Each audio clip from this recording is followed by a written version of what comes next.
Hey, Naomi. Hey, there he is, man of What, the hour. what's up, baby? How you doing? What's up? Oh Uh, man, I'm blessed. I'm yeah. blessed. How are How's the? you? Yeah. I'm good. I'm good. How's the baby? She's she's she's all right, Yeah. still more the same, but yeah, she's gonna be all right. We got surgery coming up, another one, and Another one. yeah, she's gonna be all right. Yeah. Yeah. Good. I Good. I Good. think yeah, yeah, she can handle it better because I'm starting to learn how to handle it better. I think I was a mess. You remember I was a mess. Help my baby. So yeah, it's starting to learn how to juggle them both. Right. Her and trying to put something together that could mean something. Right. Yeah. Yeah. While being the example and leading the way for your daughter, huh? Yes, yes. Yeah. I'm actually on my way to take a look at that commercial property now to get Okay. in it. I saw the outside, but he couldn't get the access, so I'm gonna go and take a look at it, take some pictures, and go from there, like freestyling it. Well, that's where you start anyway, right? And then you and I could talk later if you want. We can, analyze the property as far as the income and stuff goes. Yeah. Do you know what kind of leases he has in place right now? No leases. It's vacant. It's vacant. Oh, Vacant. nice, Yeah. nice. Okay. In a decent part of town? It's so semi decent because it's on Broad Street, which is like the main street. It'll take you straight through Philadelphia. It's Main Street, but it's off the expressway. This Uh-huh. area is not the best, but there's other, like there's an auto zone half a block away. There's a car dealer Okay. along. Actually, I don't know if I could turn my camera around, but it's not the greatest. I think I can. So here we go. These Oh, guys okay. over here trying to do some work. It's a little Chinese store, and I'm pulling up on the place right now. Okay. And yeah, here we go. And there's a lot, like a nice sized lot that he has an easement for. Uh-huh. That's on the side. But here's the building here. This is the one that he's running, but this is the one he wants to sell. Oh, okay. Can you see it? Yeah, let me hop out. Uh,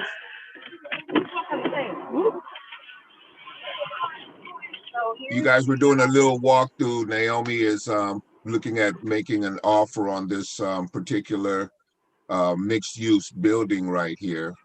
This is in Philadelphia.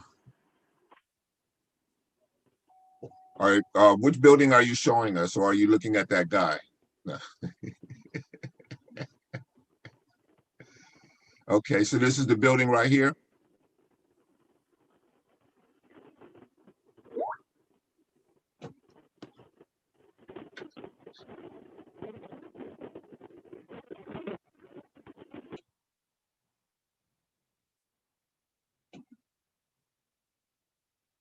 Okay, so while she does that, welcome oh, there we go.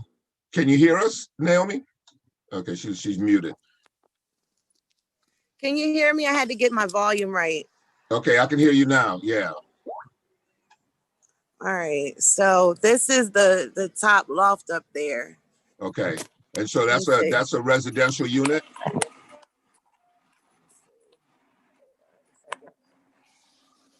One second. So the top is residential? All right. Let's see. I had to get. Okay, can you hear us? You're muted. My audio is on the car audio. That's So silly. Wait. That's all right. That's all right. Okay, so tell us a little bit about this, how you came about getting this deal. I know you said something about the guy likes you. He talking about he likes me. Oh, okay. gosh, he's a nice guy. He's a nice guy.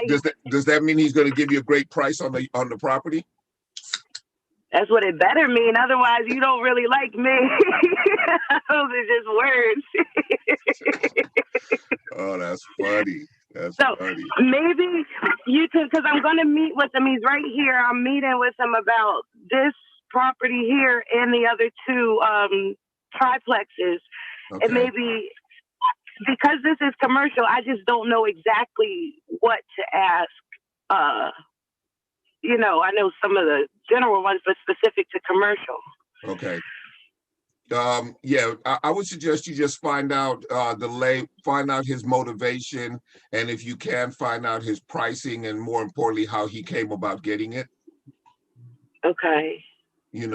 His motivation is going to be key. Like, what do you want? What do you want to do with this? And does he need to cash out right away, or is he going to be willing to, stay on as a partner, or is he trying to cash out all of it for something else? How soon would he need it? Right. It sounds like so far his motivation is that he has several properties. He said he wants to liquidate everything. Everything is a headache. He's like, I just want to avoid the headache. Tired landlord? Yeah, definitely. Okay. So he did have thoughts about fixing it up and leasing it. Yeah. So that's an option for him. And it doesn't seem like he just needs a particular amount of cash. I can ask that. Okay. That's always my favorite question. How much cash would it take right now? Okay. How much cash would it take to do this deal right now today? And should I treat all three of them together? Yeah. Right now it's a package. You could talk about separating them. Once you have some idea, what his overall goal is, what he's trying to accomplish with all of them. You may not purchase them, and I wouldn't purchase them together on one contract. I would probably purchase them on separate contracts so you have more options in terms of liquidation. Okay. But you can negotiate them as a package. Ah, gotcha. Okay. Mm-hmm. As a package. Okay. Yeah, and if the package doesn't sound attractive, then you could probably try to negotiate them individually if he'll sell you parts of it. Okay. Yeah. Okay. All right. I'm gonna go in here and do my thing. All right. Well, yeah. Good luck with it. If you need anything or want to go over it once you have the conversations or whatever, it'll be a great conversation we can take a look at and maybe get some feedback on, what our options might be. Okay.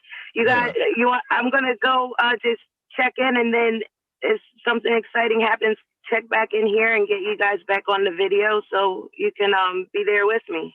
Yeah, absolutely. That'd be awesome. Okay, thank you so much. I'm excited. You're welcome. Good luck. All right, guys. Yeah, you got this. In a little bit. Yeah, you got this. See you soon. Good morning, good morning, good morning.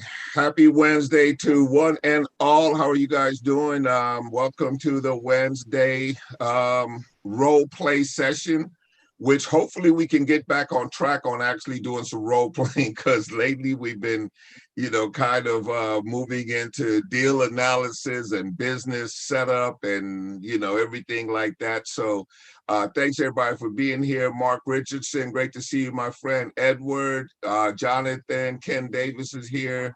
That was Naomi. Philip Kyles, my man, is here. And Sam Lewin, how are you, my friend?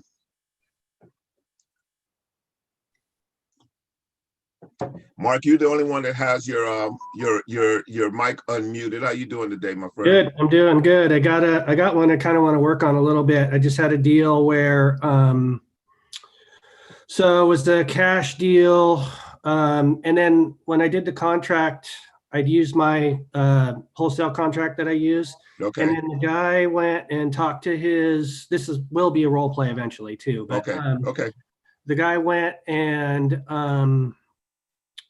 wanted to use a CAR form, California Association of Realtors form. Yeah.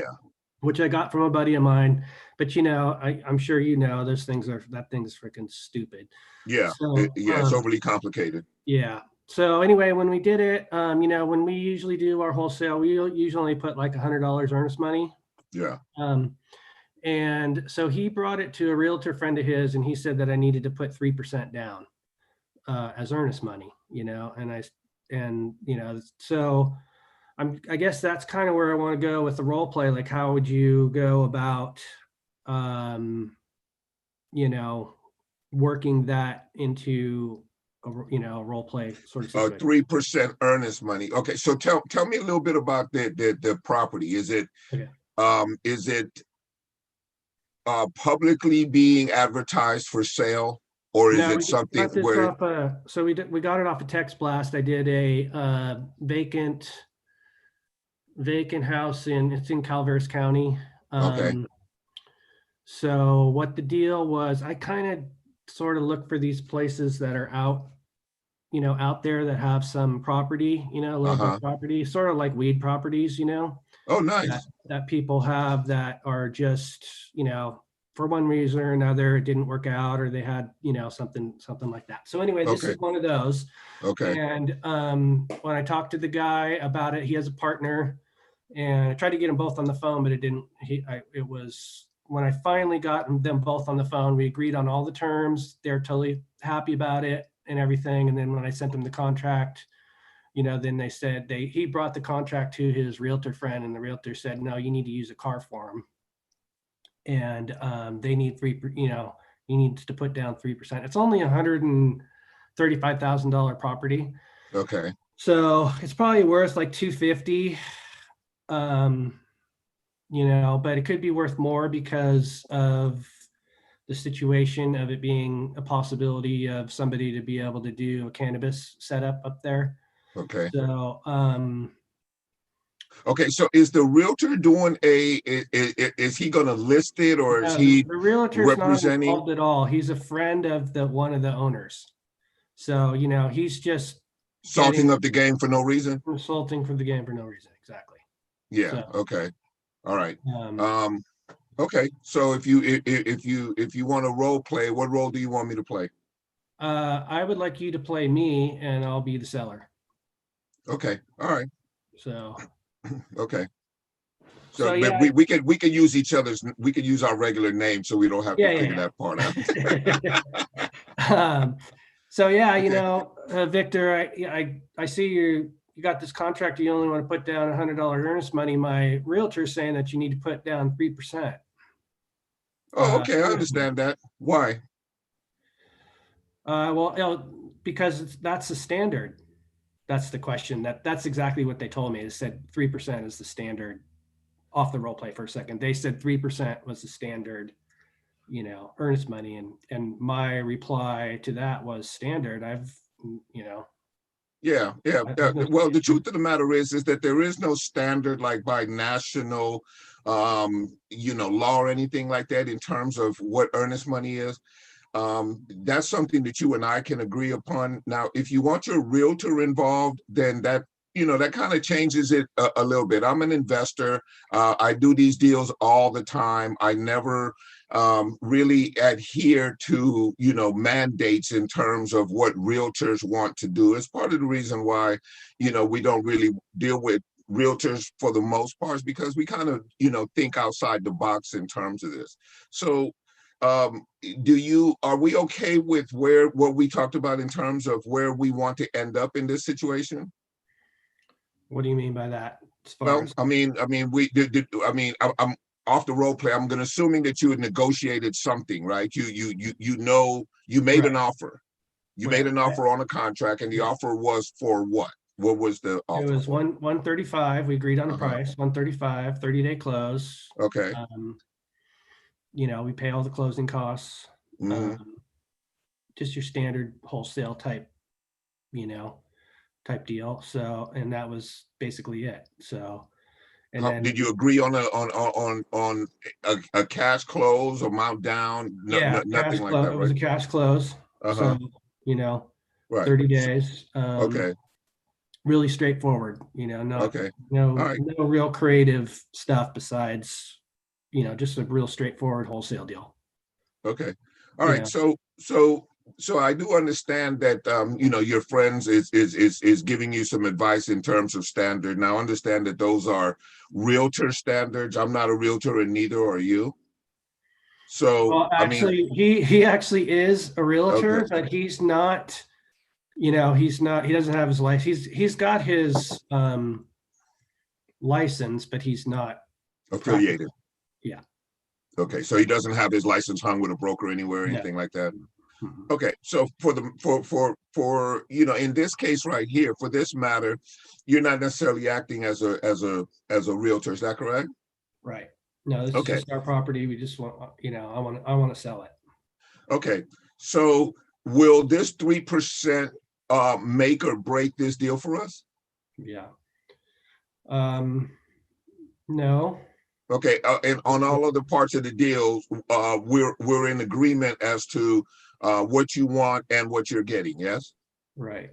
Okay, so what's the motivation behind the 3% outside of your friend somehow implying that there was, some customary standard for earnest money, which, quite honestly, there's not, but there's a certain regional standard. Like if you go down to Los Angeles, like you go down to Los Angeles, for instance, you may not hear that. You go up to San Francisco, they may say 5%. In other words, there's no blanket standard for this. So the earnest money deposit is really a matter of, feeling like I have enough skin in the game to make this worth your while, that I have something to lose. Now, we've talked, I'm locked into this deal. I see it as a deal that I would never, be willing to walk away from. So let me ask you, is the 3%, is this deal over if we don't agree on the 3%, or can you and I actually have a conversation about this? Yeah. Okay. Off the role play for a second, because one of the things I did say to him about the earnest money, I said, hey, well, look, I'm paying all cash. Uh-huh. I'm going to pay all the closing costs. You're going to walk away with exactly what we're talking about, and I had said to him too, that I've done tons of deals. I've never put 3% down, which I haven't ever put 3% Right. down on anything. Yeah. So yeah, but that's good. Okay. So I get that that's one of the things I should have done probably, is to say, okay, is this 3%? Yeah. Is this deal over? Is this deal over? Yeah. Yeah. Is this deal over? Mhm. Is that 3% going to be, is that going to give you the confidence that I'm really going to lock this deal in? Or are you afraid that, if I don't put 3%, that this deal is over? Is that what you're telling me? Mhm. Right. Yeah, because it's just a matter of how we're going to do business. You're going to be out of this in 30 days. By law, I have to do we have to put some sort of money in the deal in order to make it binding and legal. But there's no wording anywhere that says it's 3%. So, I get that that's your friend and that's what he suggested to you. You know, but is that something that you feel like is, you know, a deal killer? Right. Okay. Okay, if not, you know, let's you and I talk about our deal. Right. And I get that your friend is, you know, giving you some advice and whatnot. But you know, I can show you, you know, any number of examples that you need in order for us to, you know, demonstrate to you that this is actually, you know, how we do our deals. Right. You know, I'm committed to the deal. If you're committed to the deal, let's move forward. Okay. If not, I get it. Right. Right. Okay. Okay. Good. And you might, you know, be the reluctant buyer and whatnot, but you don't want to be so reluctant till he feels like you're broke, like you can't come up with the 3%. Mm-hmm. So there's a fine line there, because if you start putting thoughts in his mind where he might think that you can't even come up with the 3%, then he might not think that you're able to complete this deal, and it starts putting some doubt in his mind. Right. Like, I don't really have a problem with the 3%, Mark. That's not really an issue. But you know what I don't really want to do is invite third parties into our transaction. You know, when it really doesn't involve the dynamics of our transaction. So you know, if 3% is going to move the needle one way or another, I mean, it's not completely out the question for me. But it's not how I do business, because I have, you know, business going on all over the place. Yeah. Okay. Good. I like it. Yeah. Perfect. So Victor. Thank you. you're welcome. You're welcome. Anybody else have anything they want to discuss, or anything they ran across this week in their role playing or anything like that? I mean, in the role playing, in their phone calling. I know you guys been on the phone. You guys better been on the phones this week. I have. Hey, Ken Davis, how you doing, buddy? I'm doing pretty good. How are you? I'm doing good, man. I'm doing good. Now, I've been doing something a little different. With the phone calls, I wasn't getting, I don't know, I just couldn't get a hold of people. So I started doing a text blasting. Oh, okay. So And you're just starting with text blasting? yeah. Oh, got it. Okay. So I get a good, I'm getting a lot of replies. A lot of response. Yeah. More bad than good. Yeah. So, but it's good because yesterday I got 4 calls in a row. I talked to people. And you know, they replied back. So I called them on the phone. The first guy was like, he was okay. I did the thing as far as with he had 9 properties. And he said, you know, I never thought about selling. And I said, well, you know, I asked him why. He says, well, I'm making $1,000 a month in rent. So I said, oh, okay. So you probably shouldn't sell then, because you're doing, you know, pretty much what, you know, what I would do. Right. So he went to say how people were trying to lowball him things, and the conversation went on, but we ended up, he said, if I do decide to sell, I will sell to you because you're not trying to lowball me. And also he said, well, I asked him, is he interested in purchasing any more properties? He was like, yeah. So I found him, I put him on my cash buyers list. So for that, then I talked to another lady. She said the same thing. She was like, well, I've never thought about selling, but what's your offer? So we went into it. I was like, well, my offer is basically contingent on, you know, basically I need to look at it first. And she was like, why? I was like, well, I just need to look at it. I was like, because one, I don't know if it's a 2-1, 3-1. And she says, oh, well, by the way, it's a 3-1. I said, well, I got it listed as a 2-1. I said, that's the reason I wouldn't make you an offer over the phone. So anyway, she says, well, I have it rented out. I said, well, you probably don't want to sell it, right? Because you have it rented out. She's like, I'm not married to the seller. To my renter. So she said, if you have the right number, she's talking about, we can talk. So I set up an appointment with her. We'll talk about that one. And today I got a guy who's told me he has an offer for $80K. I'm gonna read you what he says. He says, and if I pay all the closing costs, he'll sell it to me for $75K. But he says I can't be a wholesaler, or I can't assign the contract or anything.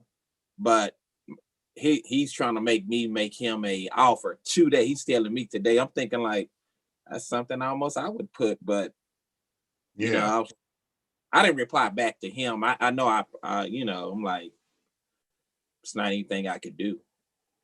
Yeah, so he's trying to leverage himself in such a way that he has something that you absolutely want, and he's completely in the driver's seat.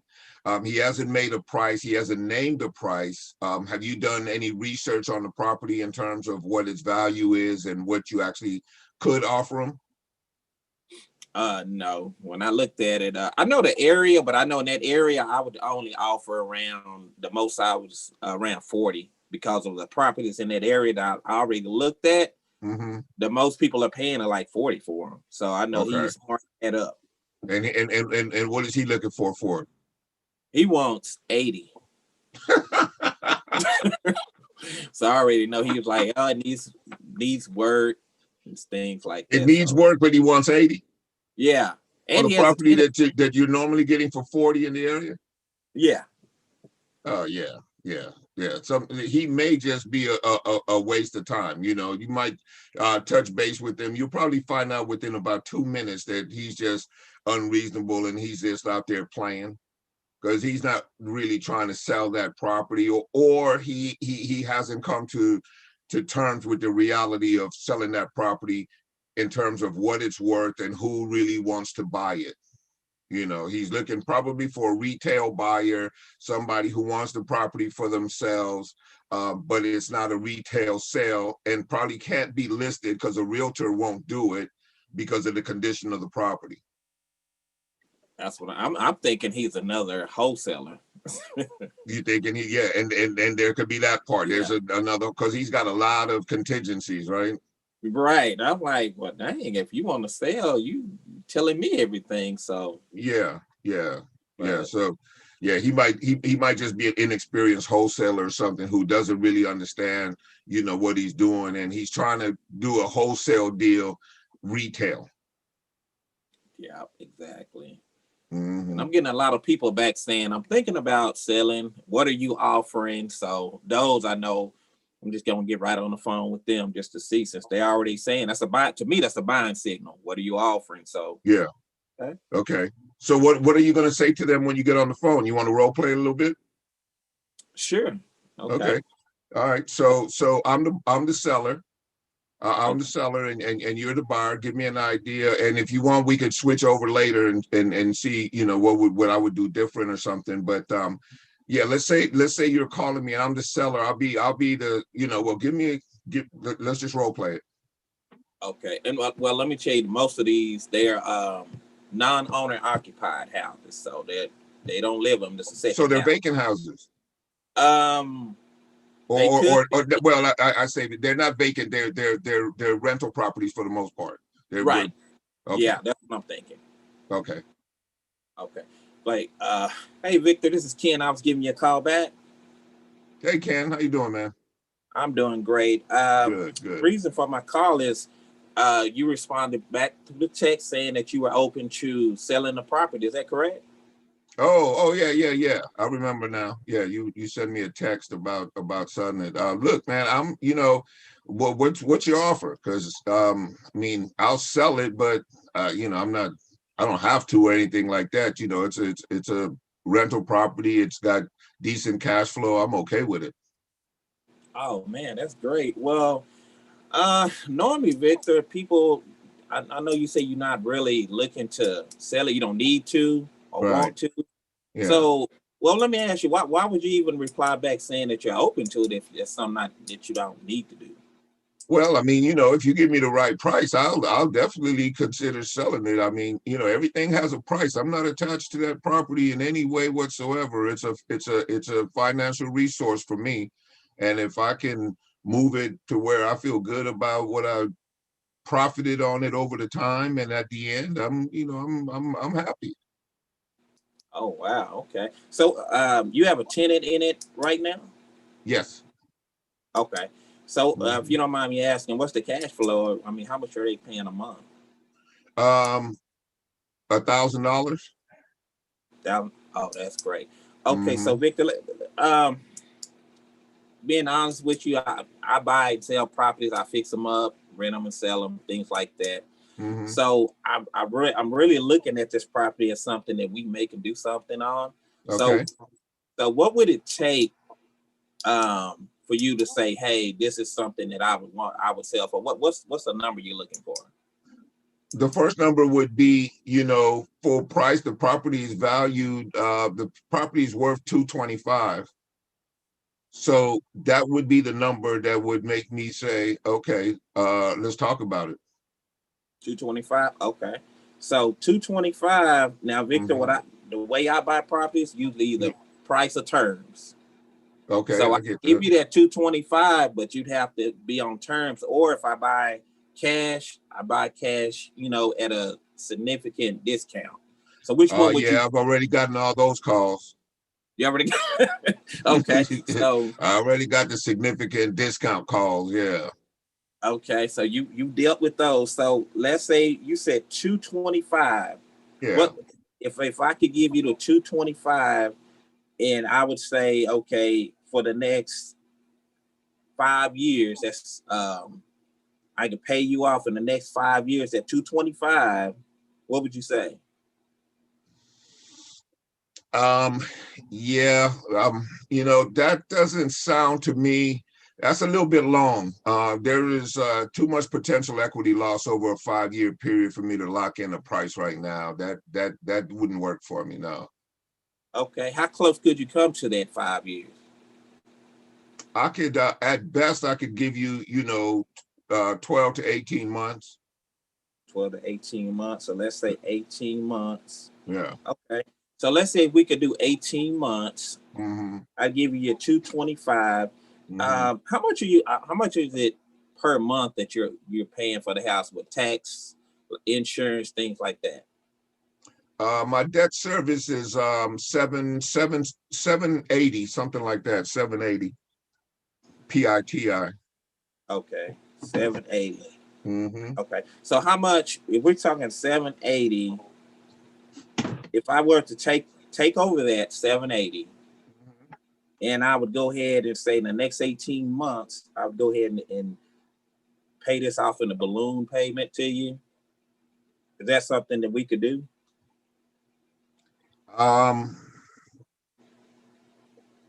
Let's be honest, Ken. How does that benefit me? Well, it benefits you basically. I would take over and pay your PITI, so you wouldn't have any more payments. As far as you wouldn't have to make any repairs on the property, I would do that for you.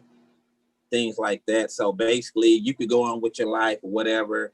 And in the next 18 months, I go ahead and pay it off in full for you. So it would create a cash flow, basically.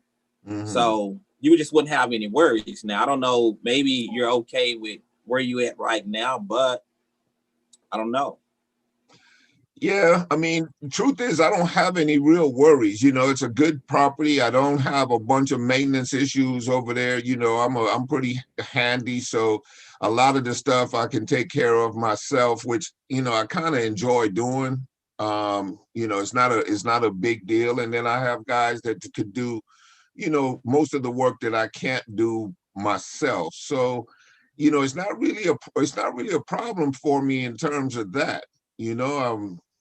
Yeah, that's not, I don't know if that's necessarily a motivator for me, to just, not do maintenance, because basically that's telling me that I don't have to do something maybe once or twice a year. And then I'm locking in my price, which, takes away my, my equity growth. And also I'm only paying my debt every month. Right now I'm paying my debt and putting money in my pocket. So I'm not really understanding, how this would benefit me. That's not, I'm not really seeing it. Okay, I understand that. So let me ask you, Victor, I know you said you're paying your debt every month. That's $720. So what if I gave you an extra $300 on top of the $720?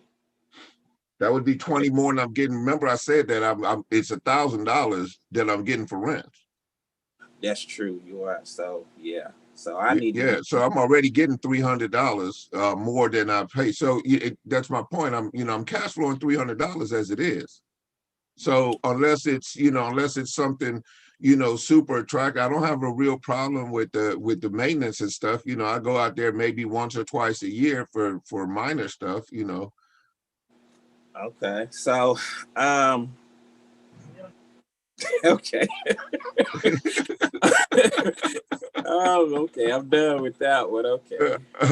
Okay. All right. So I guess the next question you'd want to find out there, well, what would make you, what would make this an attractive opportunity for you? Because we've already gotten that the 225 that you're willing to carry that for, for 18 months. So we can lock that in right now. And now it's just a matter, is it only a matter now of your monthly cash flow? That seems to be where the hang up is, because you're already doing your monthly cash flow. Let me ask you, what are the rents in your area right now? Are you at the top of the market? No, I'm not. No? What is the top of the market? What does it look like? They're around 14 to 18. Got it. Okay. One more question. How long is this lease that this person is on? Are they on a month-to-month yet? Do I have the opportunity as a new owner to come in and maybe replace the tenant, or am I locked in? No, actually, they've been with me for 5 years, so they're on a month. So they I've never raised the rents on them, so that's why. Okay. So let me ask you this, Ken. If I could, again, I'll give you full price. You give me 18 months to give it to you. Now, if I could take all of the, and I understand that you're only going out there a couple of times a month, but that's a couple of times a month that you don't have to go out there. I'll take over all the responsibility on the property. I'll even put on a home warranty on the property to cover anything major, so that, in case anything does happen with the roof or the AC or the plumbing or anything like that, I'm going to go ahead and pick up a policy that covers that. So it gives you additional protection. And at the same time, if I could bump up your monthly cash flow $200 from what you're doing right now and take away all of those responsibilities, that's something we can talk about, or maybe not. Let me see, bump it up 200 and take away my responsibilities. Yeah. That's basically, just take you out the deal, put some more money on you on a monthly basis, and take away all the responsibilities and provide some additional coverages in case of any major problems that might happen with the house. Is that something, is that something you would consider, or maybe not? Yeah, I could consider that. Yeah. Okay. All right. Okay. So off the role play. So now I just brought you back into the game because now I just gave you some benefit. Right. Okay. Because evidently, the maintenance, it wasn't, and this happens a lot. The maintenance was not really a big deal. Like, I go out there a couple times a month and, repair a faucet, change a drain pipe underneath the sink, or, something simple like that. So it's not major in terms of that. But if you're going to take over all of that and increase my cash flow and lock in my price, now I may be considered. We didn't finish the role play, but then, and we can right now. I just wanted to kind of paint that picture right there, because you have to bring some benefit. Otherwise, it's not a conversation. True. Exactly. Right. Yeah. So you kind of ran into a couple of roadblocks in terms of, okay, I can't benefit you any more than that. I can't benefit you any more than that. But what I can do is I can take this off your plate and put this on your plate. I can take off, any headaches that are associated with, even if it is only a little bit of maintenance that you're doing, but the potential is always there that maintenance could become a problem. We all know that as landlords, right? So, if I can take that off your hands, I can protect you over and above that for anything major where you ain't even got to worry about the major stuff anymore. And I can put some more money in your pocket. So now you winning all the way around. I've taken stuff off your plate, and I'll put some more money in your pocket on a monthly basis. And I've locked in your price, when we close this deal. That's something we can talk about, or maybe not. Exactly. Yeah. You know, but the point of the role play, to what I was trying to express to everybody, is that you have to bring a benefit, right? Especially when you're dealing with somebody who isn't motivated particularly to do anything. You know, you reached out, but here's what you do have to your advantage. They ain't gonna just reply, right? But they're not rollovers. They're not stupid. Somebody like the person you're talking about may already be an investor, so he's had these conversations before. You know, and he's trying to play the art of the deal on you. You know, he's going to try to get as much as he can by giving up as little as he possibly can. Okay, so the other thing I want to go back to also, and then we can answer some questions or get some input. But you acquiesced directly to my first counter offer on your 5 years. So you said 5 years. I said I might be able to give you a year, 18 months, and you immediately were okay with that. Never be okay with the first offer. Oh, okay. Like immediately you want to, you know, I don't know. I don't know if that's going to, you know, Okay, can we look at maybe 36 months?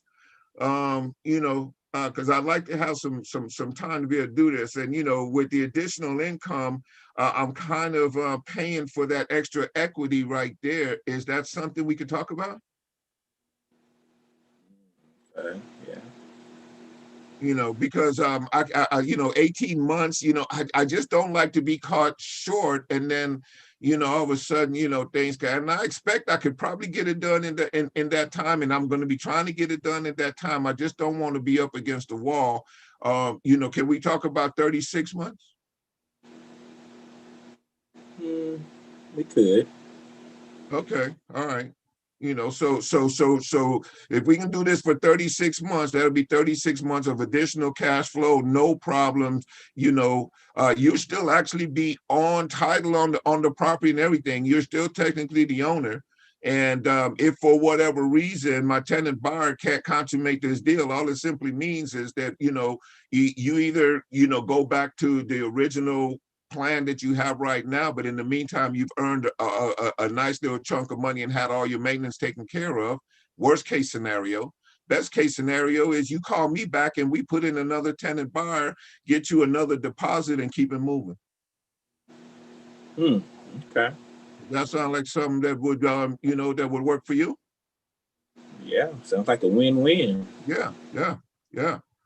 So let me put this together for you right now on paper based on what you and I have decided. We're going to lock in this 225. We're going to lock it in for 36 months. We're going to guarantee a monthly cash flow to you of $1,200. Okay. Okay. And you know, you're going to, I'll even sweeten the pot for you. I'll give you right of first refusal on my tenant buyer to make sure that you're comfortable with it. How's that sound for you? Oh yeah, that's great. So I can because I don't, you know, I want you to be happy in this deal. I want you to be happy with the tenant buyer. I want you to see that the tenant buyer, and we do a full background on them. You know, we do criminal, we do their tenant background screen, and we do obviously if they have broken any laws, been to jail, done anything like that. Okay, so these are not your regular renters that you're putting in if you're doing that. No, they have to qualify for this. I'm not going to put a regular renter in there because, you know, a regular renter, these people, they're you know, this far away from being able to qualify for a full mortgage for themselves or whatever. You know, they might just not have enough time on the job, or, you know, they need to get one thing paid off so they get that credit score that they're looking for. And it's attractive to them, you know, because we can usually, you know, they can usually get in with a few less dollars. So it's attractive. Oh, okay. I like that. So they won't tear up my house? Hey. Nope. They're owners. These people plan on living there. Okay. Yeah, they're not regular tenants. And we take precautions to make sure that if they do, and when you see my contract, you'll see that they're held to account for any damage that they do. You'll be comfortable with it. I'll go ahead and get that ready for you. Send it over. You should have it in your inbox within the next hour or so. And once I get it in there, how long do you need to review the contract? Are you available later on today, or do you need a day? Yeah, I need a day to take a look at it. Okay. All right. You want to reconvene to tomorrow around this same time? Is this a good time of day for you usually? Yes, it is. Okay, perfect. All right. Let me make sure I got your email correct. I got kendavis2020@gmail. There you go. Correct. All right. Perfect. I'll get this over to you right now, Ken, and then you and I can reconvene tomorrow. One last question. Are you the only decision maker on this? Do you have to check with somebody, or more importantly, is anybody else on title on this? Well, yeah, my wife is on title, but I don't have to check with her. She'll sign just because you said sign. I mean, yeah. Ken, I don't know if I'm feeling that completely right, but I understand it's the typical, hopefully she says yeah on that day that she feels right? Yeah. That's the main one I need to run it by. So yeah. All right, I'm gonna leave that timing up to you, Ken. But in case that she needs me to go over anything, or you guys want to get on a Zoom call or on a phone call and we go over this together, I'll be more than happy to do that anytime between now and tomorrow at this time. Just pull my coattail and I'll explain anything I need to. Okay, yeah, I'm open to that. Yeah. Okay. All right. Perfect. All right. Well, Ken, look for my email. I expect that after you get my email, that I don't have to worry about tomorrow at this time. If I call you, you're not going to ghost me or hang, or just let me know if it's not a deal. Okay. If I could just ask that of you. If you don't not comfortable with it, either give me the questions that you have that you need answered, or just tell me that it's not going to happen. But don't ghost me. Okay. Okay, yeah. All right, now you seem like a man of your word. I'm gonna trust you on that. I'll talk to you tomorrow, Ken. All right, thanks. See you tomorrow. All right, take care now. Okay, so that's kind of just the way that I talk. I kind of just try to be friends while at the same time, establishing a certain authority. And describing exactly what it is that we want to do. And if they agree with it, then let's get it in writing, and let's get it out there. Okay. And let's get this thing signed. And I'm gonna trust that you're gonna show up like you said. Okay. Right. Right. You got any questions? Anybody got any input? Any feedback? Hey, Jimmy G, welcome, my friend. How you doing, Victor? I'm doing good, man.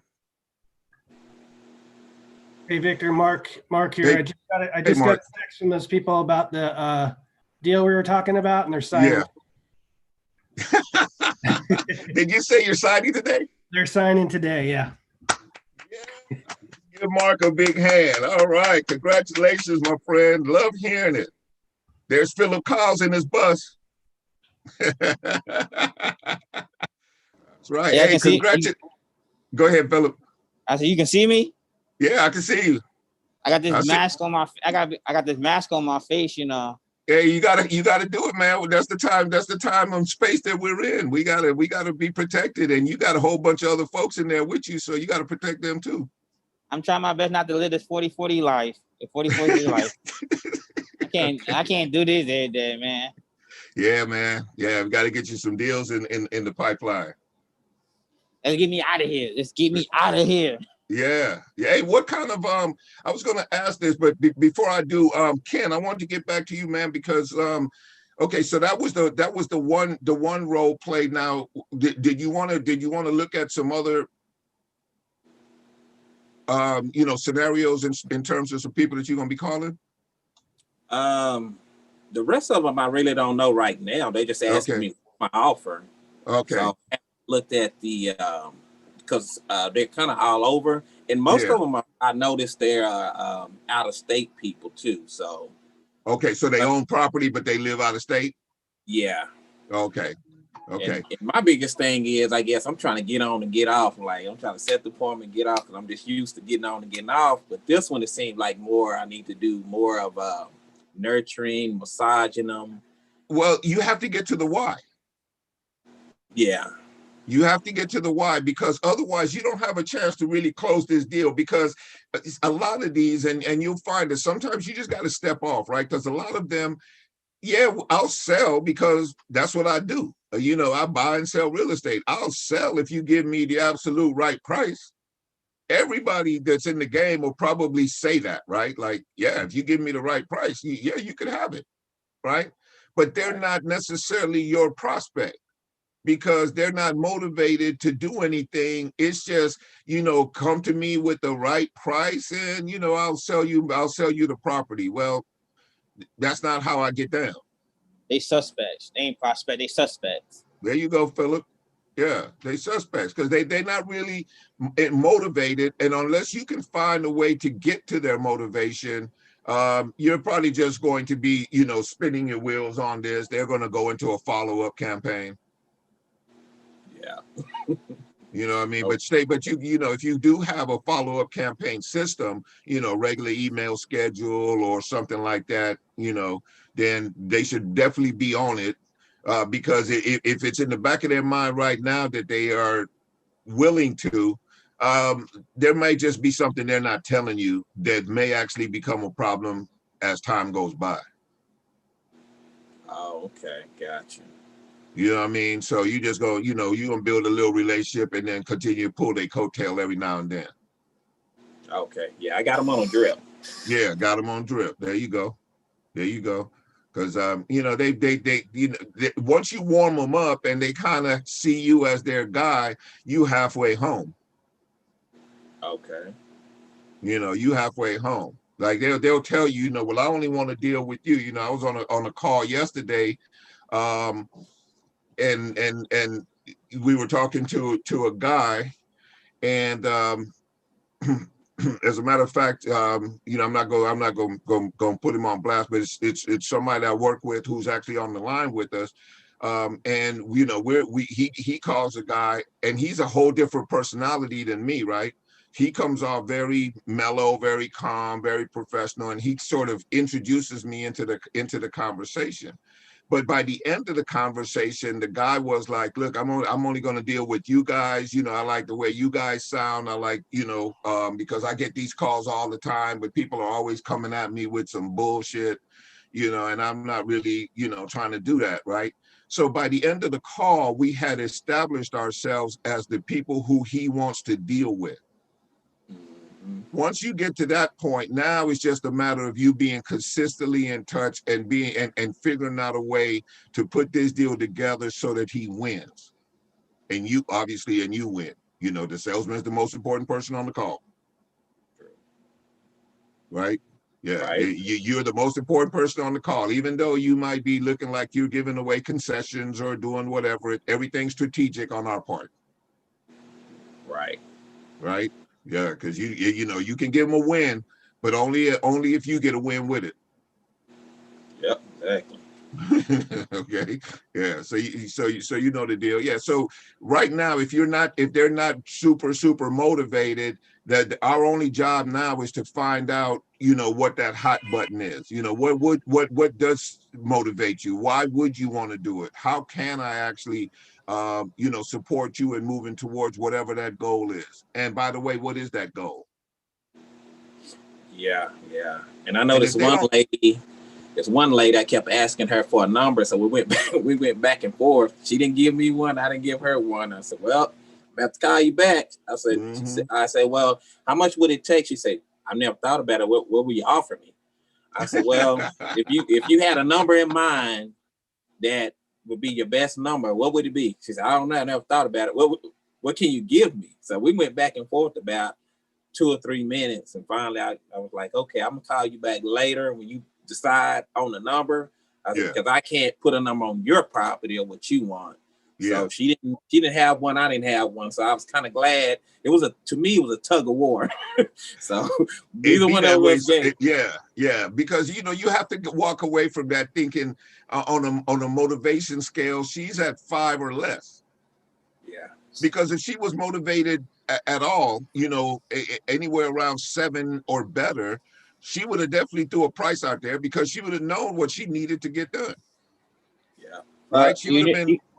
You can always ask. You can always ask. What do you need? Not what you want. What do you need? No, he did ask that, and she still like, well, make me an offer, and so I'll give you an offer.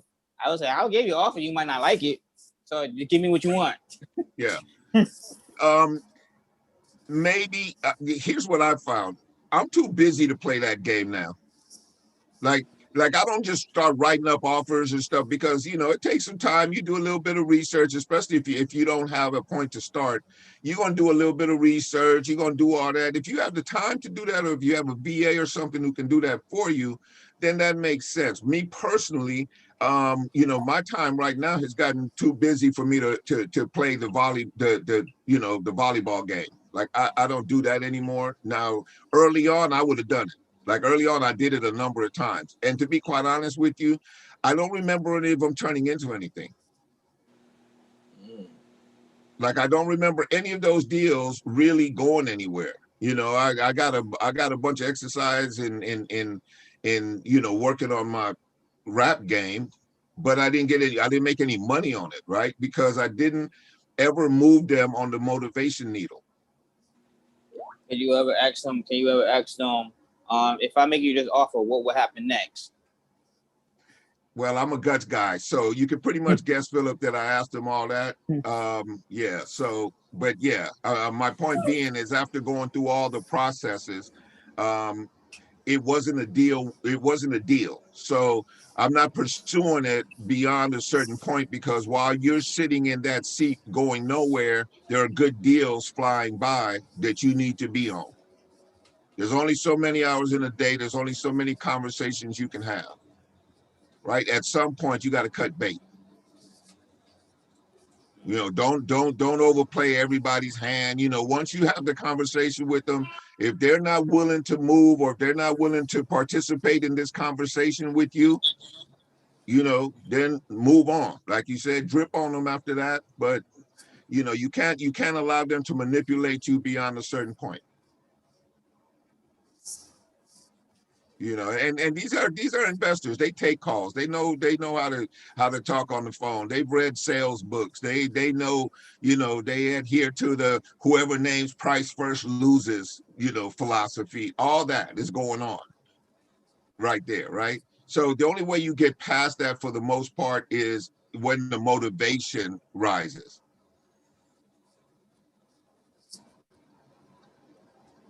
Because you can't do anything on one phone call and expect it to keep for 30 days or 60 days, however this thing takes, right? You got to get a commitment and you got to have an anchor that you can keep them in the deal, especially if the deal starts to have some issues along the way or whatever, which for the most part, almost every deal does. Very few of them are just smooth. So that's where the relationship part comes in. That's where you got to be their guy, right? So when things go bad, you're their guy. You guys are going to fix them together. Otherwise, they'll just bail on you and go on to the next guy who sounds like he knows what he's doing. So that's where you got to, if you don't know what you're trying to accomplish for them, it's hard to keep them in the boat when the boat starts rocking.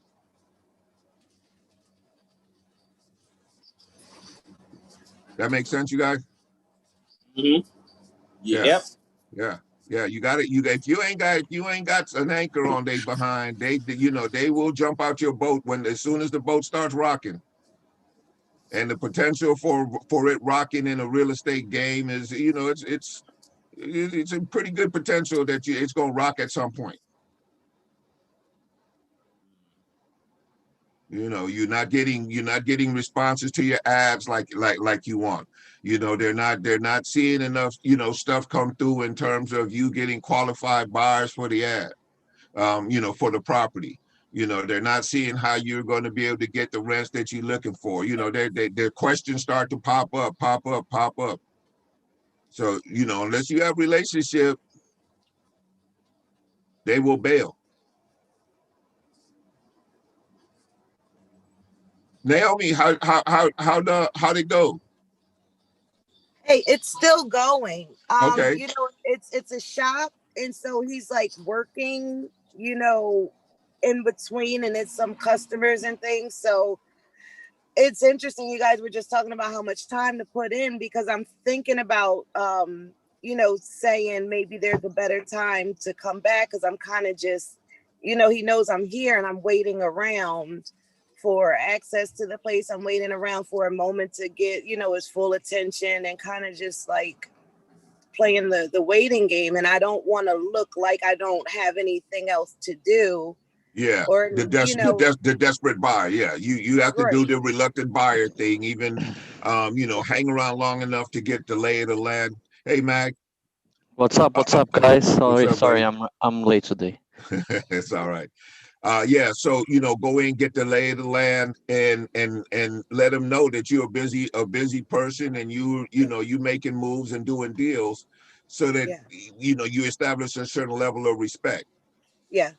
You Yeah. know, otherwise you're just, you know, this cute chick that, you know, I might sell my Yeah. property to, and you know, and I know you don't want to be that girl. At all.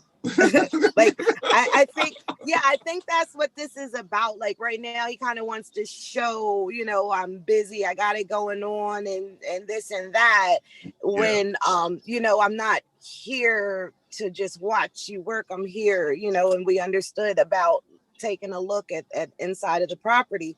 So I'm gonna go out there and you know, just let them know I've got another appointment, and I'll, you know, what would you like to do? Would you like me to take a look at it now, or do you want to you know, Yeah, I don't is there a better time? Yeah, because you know, when after you close up, maybe, you know, can I meet you here at the end of the work day, you know, when you have some time for you and I to spend together? Yeah. Yeah. That's going to be the next conversation that I have. I did get a little bit out of him as far as how he came across the two triplexes. He actually inherited one, and the other, what he got seller financing from a Jewish guy that owned it. It's right next to his property when he was younger. Okay. So I want to see if since he's already familiar with, you know, that if that would be an option for him with me on those two. Okay. Yeah. Any idea in your mind how you're thinking about structuring this? I'm not or sure are you yet. just in the fact finding, information I'm gathering stage? Yeah, I'm fact finding right now. Fact finding, and I don't have enough information. I know that there's a motivation there. I know there's several properties that he wants to let go of, but it's like slowly getting the information that I need. And then I feel like he's holding back a lot of information from me because he doesn't want to look a certain type of way. I don't think he wants me to know what the real pain point is, because it kind of makes him a little vulnerable, or, you know, that kind of pride. Absolutely. Yeah. So you're gonna have to give him a safety net. Get him into a position where he goes, look, you know, I understand stuff happens. You know, I'm a business person too, and I know that there are situations that are uncomfortable, and they're uncomfortable to talk about. But, you know, can we just for a minute, you know, just put everything else aside and let's talk about business, and let's talk about what it is that I can do that would move you forward. That would help. How can I help you win? How can I help you? You know, yeah, absolutely. Yeah, how can I help you win? You know, if these are, you know, they evidently there's something about these properties which you haven't shared with me at this point, but there's something with these properties that, you know, you feel like you, by being off of these properties in the right way, that it would benefit you. Right. If you don't mind sharing with me, how would it benefit you? I mean, is it a maintenance issue? Is it a money issue? Do you need the income? You know, I'm really not clear, so I don't know how to structure this to your advantage. I'm an investor. You know, I don't do stuff like, you know, I'm not a realtor buying a retail product. You know, that's not the game we're in right now. And I think you already understand that, right, Mr. Seller? Right. You know that. So I'm a creative investor. I can't pay cash. And, you know, I'd like to, but my main goal is to create a win situation so that when this is over, you get what you need out of this transaction. But I'm gonna need you to share with me a little bit, you know, in order for me to be able to structure this. Is that something we can do or maybe not? That's good. That's good to bring it back, and so Yeah, that bring it back to to business, right? Because yeah. you have to deal right now. You're dealing with a, you know, some ulterior motives. Possibly, right? You're dealing with the whole man woman, you know, dynamic and the impress you and the do things and the, you know, you're dealing with some extras. Yeah. Right. So at some point you have to say, look, you know, I'm with that. I get it. It's all good. I appreciate it. You know, I'm flattered by it or whatever. But you know, let's just take a couple of minutes right here and move this back to the boardroom. Yeah. Can we do that? Is that, you know, can we do that? Yeah, okay. Right. All right, good. Because I want to figure out a way for me to actually be a benefit and help you resolve an issue. But I need to do that, you know, from a straight numbers perspective or motivation perspective, how I'm gonna help you perspective. You know, I can't do it with, you know, you and I playing this little game. Right. That's good. Yeah, that's good, because that's what it is right now. I'm sitting here, so I'm gonna go back out there and just let them know, like listen, I'm here. Can we role play my exit from? Heck yeah. That's what I'm here for. Let's do it. All right. So yeah, I'm him or am I him? yes. Okay. Yeah. Okay. So no, unless you want to be me, because I would kind of want to whatever you think is best. But no, this is your call. Wherever you think you might get the most benefit. Okay, it would benefit me more if I could hear what I should say. Okay, got it. Okay. All right. Yeah. So you know, we won't try to change the sexes or names or anything like that. We're gonna just do the role play, so we don't have to figure out, you know, who the guy's name is or anything like that. Okay. So Naomi, I really like the property. You know, I think that there's some opportunity here for us, but I kind of need to get to some questions and stuff, and it doesn't feel like we've been able to get to that. And I guess the first thing I would like to do is set up a time that you and I can actually sit down and talk about this, because it's not going to be effective for either one of us if I try to do it while you're conducting business or doing the regular hours. Is that something we can do, or maybe not?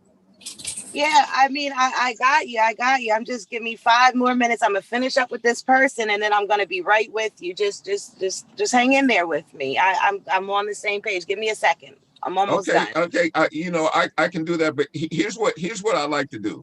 I have some other commitments and stuff myself today. So if you find that you're not able to get this done in the next 5 minutes, is there a time of day that actually works for you, where we can actually do this? Because, you know, I get it. You know, we can get it done in the next 5 minutes or so. But, you know, let's be honest. You don't know if another customer is going to walk in here that you're going to have to deal with.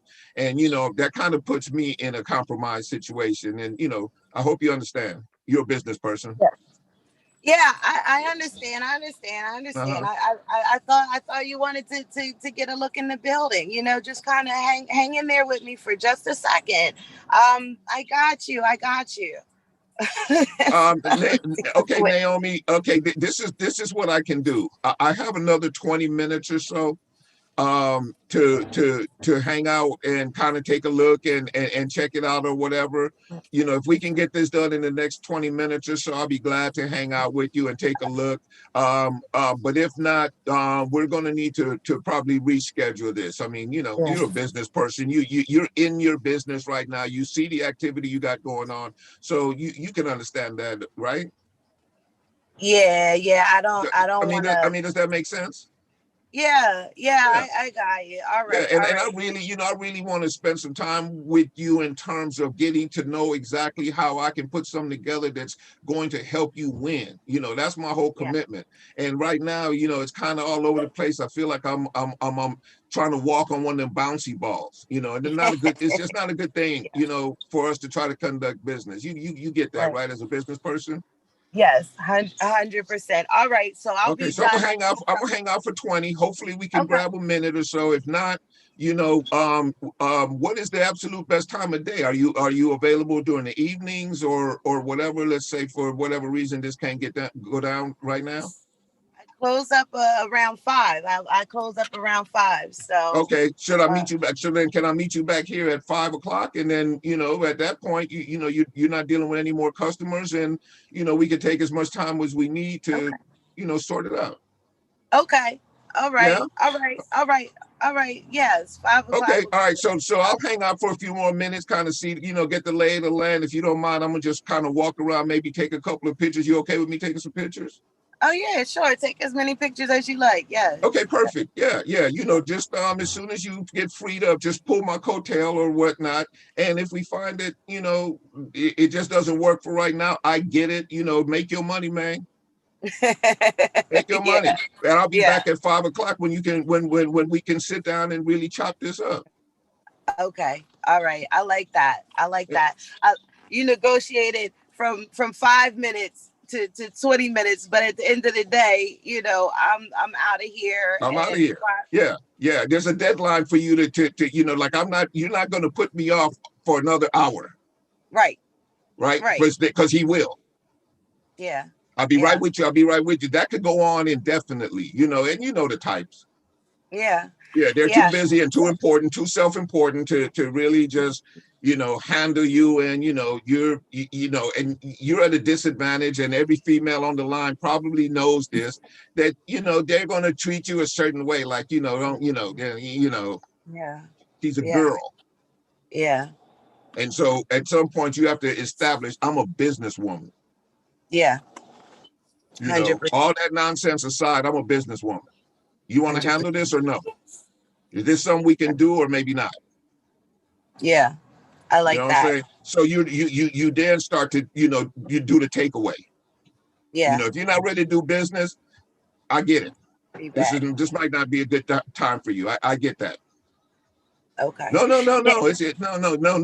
I really want to do business. Well, then let's go ahead and do a schedule like business people do.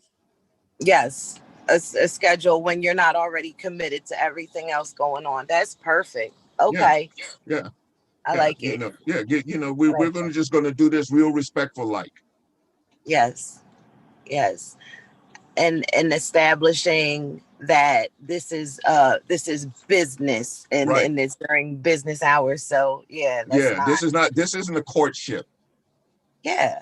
Yeah. You're not, I'm not, we're not trying to get down. You know what I'm saying? Yeah. What we're trying to do is make some money. Right. I'm fired. I'm fired up. I'm fired up. I'm out of here. And if you you know what I'm saying, homie? Yeah. At this point now, look, if you ain't ready to get down, I get it. It's not a good time, day or place or whatever for you, call me when it is. 100%.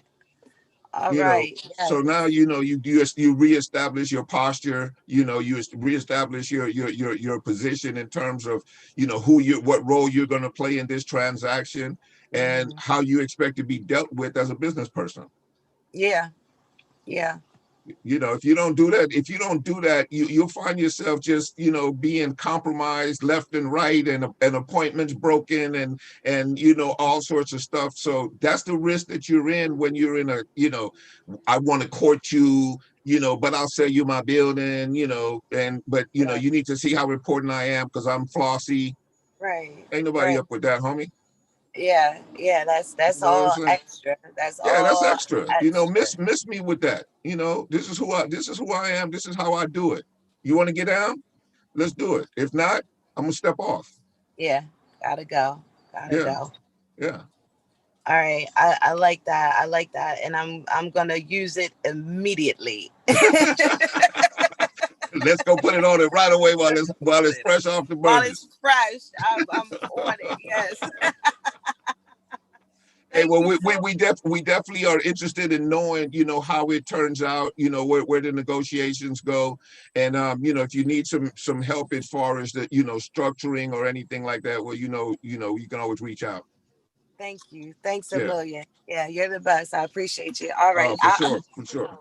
I'm gonna be back on shortly just to listen in. So thank you again. All right, you're welcome. Good luck with that. All right. All right.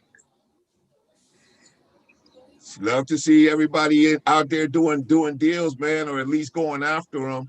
Mark, I wanted to get back to you, man. Tell us a little bit more. Did he just call you back and say, you know, I'm down with it, or did you have to renegotiate anything, or tell us how it played out, how we got to this point to where he's getting ready to sign now?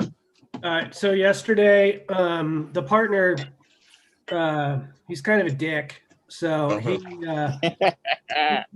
came back and, you know, said, hey, what is this, a fraudulent contract? And I said, hey, you know, how could this be a fraudulent contract? You know, let's just call it over, you know? Basically, and then I said, well, why don't you just list it with the realtor, you know?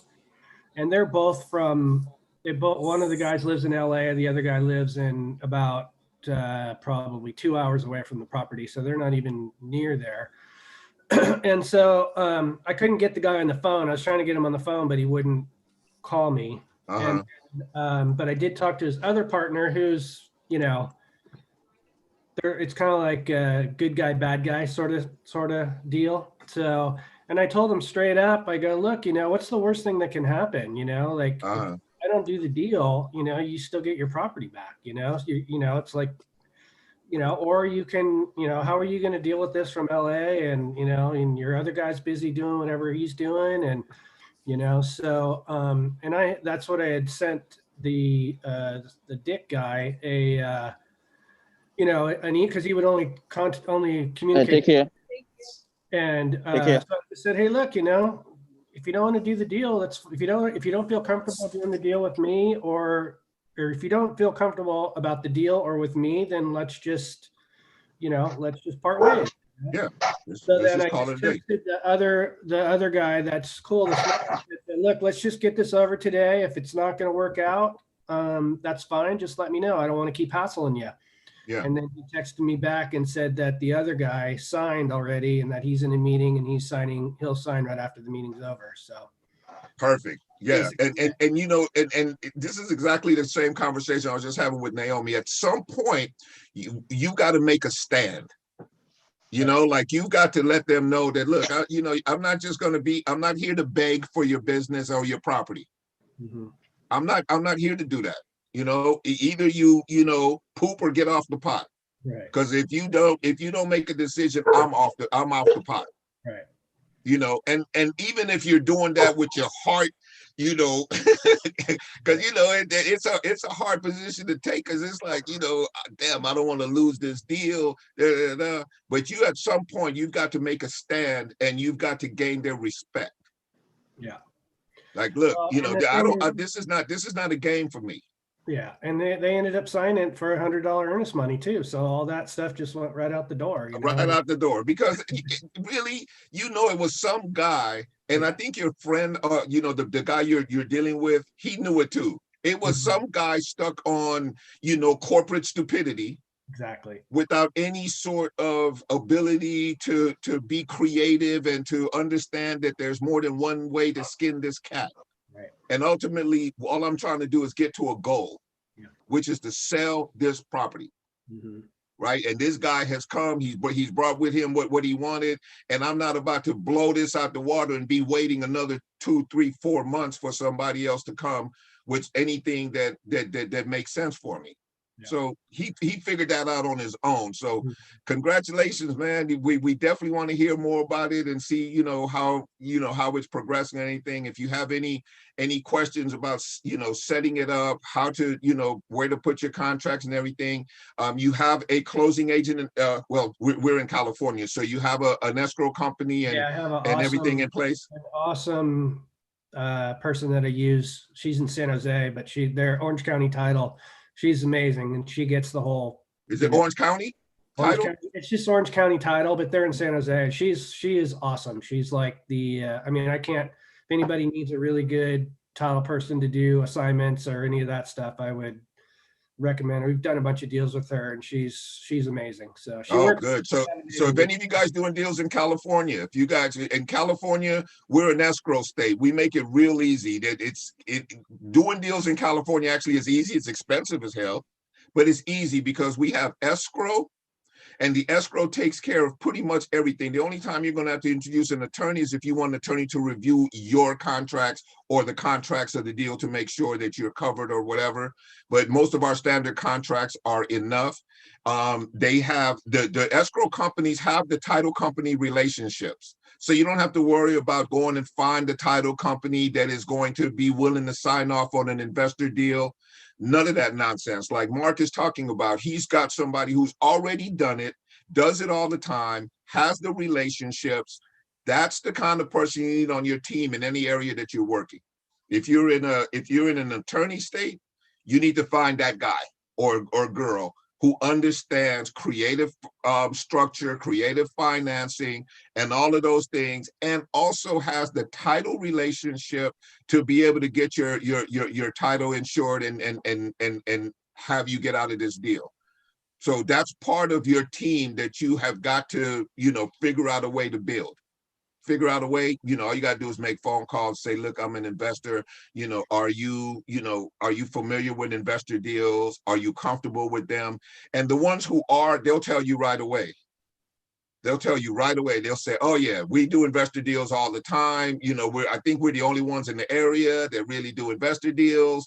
They'll brag about the fact that they do investor deals. And then, you use them and you find out on your own. But a few phone calls and you'll know the ones that don't, because they'll be hemming and hawing the whole time they're on the phone. They'll be like, well, I mean, what kind of deposits do you usually do? And they'll ask, a bunch of stupid questions. That's when you know that's not the one. So just an idea. I have a list. I have a list of all investors for 50 states. I can just put it in the chat or the chat group. Investors being buyers? No, title companies. Oh, okay. Yeah, that'd be great, man. I'm sure everybody could benefit from that. We appreciate it. Okay. Well, you want to put it in a group chat, or yeah, you can just put it in the chat here. Can you put it in the chat here? Yeah, I'm gonna do that. Okay. Yeah, I'll copy it and hold on to it. Okay. Yeah, in case anybody wants it later. All right, I'm gonna do that. All right. Thank you for that. That's really sweet. That's really nice of you to do that. Marianne says, thank you, Philip. It's very nice of you to do that, in case you didn't hear. Okay, I heard it. Because I'm going in and out right now. I'm in the middle of driving right now, so. All right. So that's why. Appreciate you, brother. Uh-huh. All right. Well, congratulations, Mark. I didn't mean to go off on a tangent in that, but what I've been dealing with a lot lately is helping people close. Because most of our conversations, if you look at all the ads, if you look at everything that's online, it's talking about generating leads and closing deals and doing all that. But there's a whole nother side called disposition. Mm-hmm. And disposition is not easy as it would imply. Like, for instance, one little mistake, such as not being on top of the title company, such that you make sure that they send you a preliminary closing statement prior to closing. If you guys are not looking at your preliminary closing statement prior to your closing, you're going to get screwed. And if you get screwed, you may never be able to fix it. It may literally cost you more to fix it than you were going to make. Right? Because if you're not included, for instance, if there is not a line on there that says, pay such and such, wire such and such money, and it'll have the exact amount on there to your account, and they have your wire instructions and all of those things, and that you sign off on that. Because when you're participating in the deal, like if you assign the deal over or something like that, but you're due money out of escrow, if you're not on top of that deal, you could easily not even be included in the closing statement. And you are asked out. I have a question sort of regarding to that. Okay. That deal. So I've done them both ways, but as far as assigning contracts, getting a assignment fee outside of escrow versus going through escrow. Okay. What's your take on that? I mean, I'd ideally like to get it outside of escrow if I can. Yeah. Ideally, that's what you'd like to do. You'd like to just, set something up where they just simply, in essence, buy over the counter. Right. They just give you the money, you do the documentation, and you assign the contract. They now have the contract. If not, if you get into a situation where you're maybe wholesaling, you're probably going to have to get it out of escrow. Mm-hmm. Where you've gotten a deal and now you have to retail that deal as opposed to doing an assignment to another agent, right? Yeah. Or to another wholesaler or something. The last one we did, the buyer wanted it to go through escrow. So, and it'd be that way. Yeah. It'd be that way. And if it is that way, you better be on top of that escrow and making sure that they're handling their business, because they will throw it together. And next thing you know, you're on the backside of a closing statement that didn't include you. Yeah. Well, that's why I like this person that I work with, because she's totally on that whole thing. So there you go. There you go. And that's the power of relationship. See, because what has happened here, obviously, is that you have enough relationship here at this point now that she's going to look out for you. Right. She's like, Mark, check this out. There's something going on here that, so you're her guy, you're on her team. She's got your best interests at heart. She expects that you're going to continue to do business with her. It's in her best interest to keep you happy, because every deal counts, especially in this marketplace. Every deal counts because there's so much competition. There's so many bad deals that are occurring that aren't closing, because there's a lot of escrows that open that don't close. A lot. Okay. So if yours are coming in and they're closing, you're a valued customer, and you get valued customer treatment. Right. Yeah, and that's who you become. So, congratulations on that. I have a question though. If something don't close, right? Yeah. Who pays for that? Nobody, or just how that works? Oftentimes it's nobody. Yeah, oftentimes it's just a failed file in terms of the escrow. They understand that whenever they do a deal that, they'll do some minor paperwork in the beginning, and if it doesn't close, it's just, they get paid hourly. So they have to open deals. They don't want to try to start prejudging every deal to make sure that it's definitely going to close, because you just don't know. So there's no penalty. There's no penalty. Not typically. Not typically. If there is, they'll let you know up front, and they'll probably require something up front that will be non-refundable if it doesn't close. Okay. Yeah, they'll cover themselves if they, and sometimes they do. If they don't think, or they don't have a relationship with you, they don't know if this deal is going to close, they might say to you, look, you have to put in $200 security on this, and it's non-refundable before we open this file. Okay. If you're comfortable that the file's going to close, then you put it in, and if it doesn't close, you've lost $200. On to the next one. Don't cry over it. So do you have to open escrow to do a title search, or can you just do a title search? Make sure there's no liens and stuff like that. There are ways for you to do a title search, but they're going to do one anyway, because if they have to write the title, they're going to do a title search and make sure, because you know that they're insuring against a cloud on title either now or in the future. Okay. So Yeah, that's their whole, that's what title insurance is. So if you guys don't know, I've mentioned this before, but I'll tell you guys again. Title insurance is basically the title company has done the work to look and see to a title's history, and also anything that might have come up, you know, of late. They'll check title on the day that they close to make sure that they have not been any mechanics liens, any encumbrances, anything else that might cloud that title. Because as soon as they sign off on that title, they're basically saying that if anybody comes after this date, be it tomorrow or next year or 10 years from now, as long as this title policy is in force, we will take responsibility for it. In other words, you know, if it's a financial situation, we'll pay it. You know, if somebody comes and stakes a claim and they prove that that claim is valid, we'll pay it because we signed off that there were no outstanding claims against this.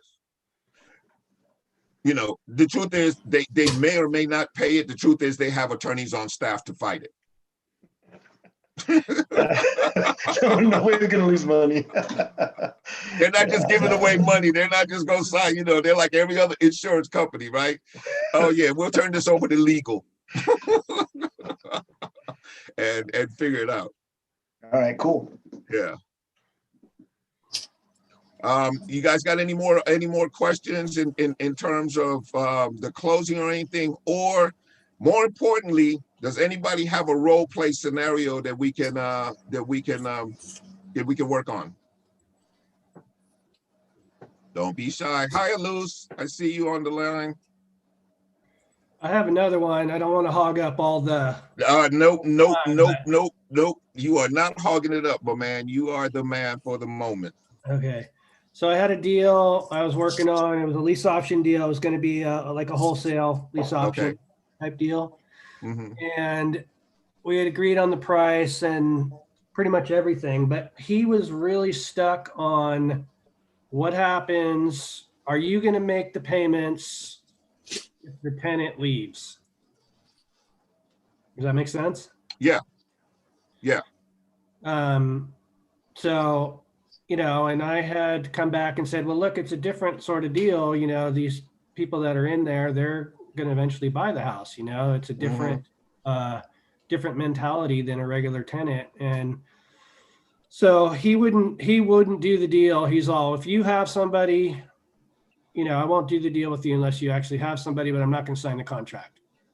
You know, so I basically walked away from the deal just because it was not. Okay, which I don't know what contract you're using, but you on the contract itself, the one that we use or the one that you'll get through Justin's group, it'll tell you on the contract that it doesn't go into effect until the tenant buyer is found. Yeah, and anytime prior to that, he has all of the rights and privileges that he's always had, including the ability to get his own tenant in the meantime. Yeah, and I had used Claude's contract that's somewhat similar, but it's a little bit more, and it has that same non-exclusive agreement. And that was one of the things I talked to him about too. But, you know, he doesn't want to do it unless I actually have somebody, and if I'm going to make the payments if one of the tenant buyers comes in there and then leaves. So that was his big objection, which I couldn't really, because I wasn't going to commit to that. There was no real cash flow into the deal. It was basically, I was just going to make it. It was going to be a wholesale lease option type thing. So it wasn't like it was. So you were going to be out of the deal anyway? To be out of the deal because it was so there was no way for you to guarantee any kind of payments if you know, and you explained that to him that, look, you know, I don't stay in the middle of deals like this. You know, you're going to get all the positive cash flow and everything that's associated with it. You know, what I do primarily is I find high quality tenant buyers that you will actually have the right of first refusal on. But I can't legally advertise your property or look for buyers for a property in which I have no interest. And the only way I can have an interest is if you sign on the dotted line. Right. If you don't sign, I legally cannot move forward. So, you know, is that a deal killer, Mr. Seller, or, you know, is there another way that we can, you know, talk about doing this? Because you've kind of left me, I can't do anything if I'm not in some way legally attached to this property through an agreement that you and I made.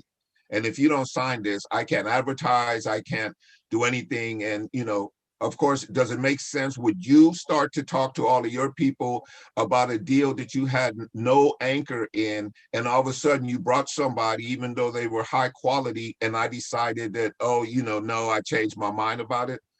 You know, I would be costing my reputation. You know, there's a lot at risk for me. Is that, you know, is that something we could talk about, or is this over? Right. Okay. Yeah. Have you ever did you consider doing a sandwich lease option? There wasn't enough money in the middle to. Yeah, that's what he said. There just wasn't enough money to really do a sandwich. It was clearly a wholesale lease option deal, right? Where you just assign and make your little 5,000 or whatever and be done with it. Yeah, and going back to that too, I'm just kind of curious. I mean, I've done things all over the board as far as, you know, option money to sellers. But does anybody else have kind of a standard that they like to try to stick with? Obviously, we want to keep it down as much as possible, but, you know, when you're dealing with a $400,000 or $500,000 house, possibly, I mean, is there, you know, an amount that anybody is, I guess, and I know it all depends on the particular deal, but yeah, my target is 10,000. That's what you want to make, but I mean, I'm talking about what you're going to give to the seller. I usually try to give them someplace in the area of, you know, 2,500 to 3,500 and the first month's rent. Okay. That's my standard. I'll try to get, you know, if I can give them 2,500 to 3,500 and the first month's rent, which really is about you know, someplace around 5,000. So what I found my sweet spot, and that's a really great question, by the way. So my sweet spot is about $15,000 down, of which I'll keep 10 and 5 will go towards the deposit to the seller, the first month's rent. And I do that for a couple of reasons. One, so the seller is used to that standard first month's rent thing, and my tenant buyer doesn't have to worry about paying rent in 5 days, right? You're not going to have rent due for, you know, another 30 days or whatever, right? So it gives them a little bit of time, and it also is usually enough money in there for me to pay for the home warranty, which I do on every lease option. Right? Like I don't ever leave that out because it's just a closing tool and I don't pay for it, and it makes everybody feel comfortable. As a matter of fact, I closed the deal, I guess it's been about 3.5 months ago now.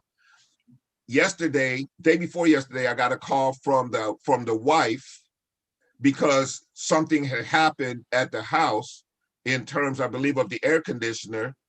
They were able to, you know, she called me, make sure that, you know, that the home warranty and stuff was in place. And they were able to call $75. They got a whole new air conditioning unit for $75. Had I not put that in place, they would have been asked out. So when you promote that, do you promote that or you just automatically do that? I mean, I promote it. It's a closing tool. Who do you use? I'm sorry. I was asking you, who do you use for your home warranties?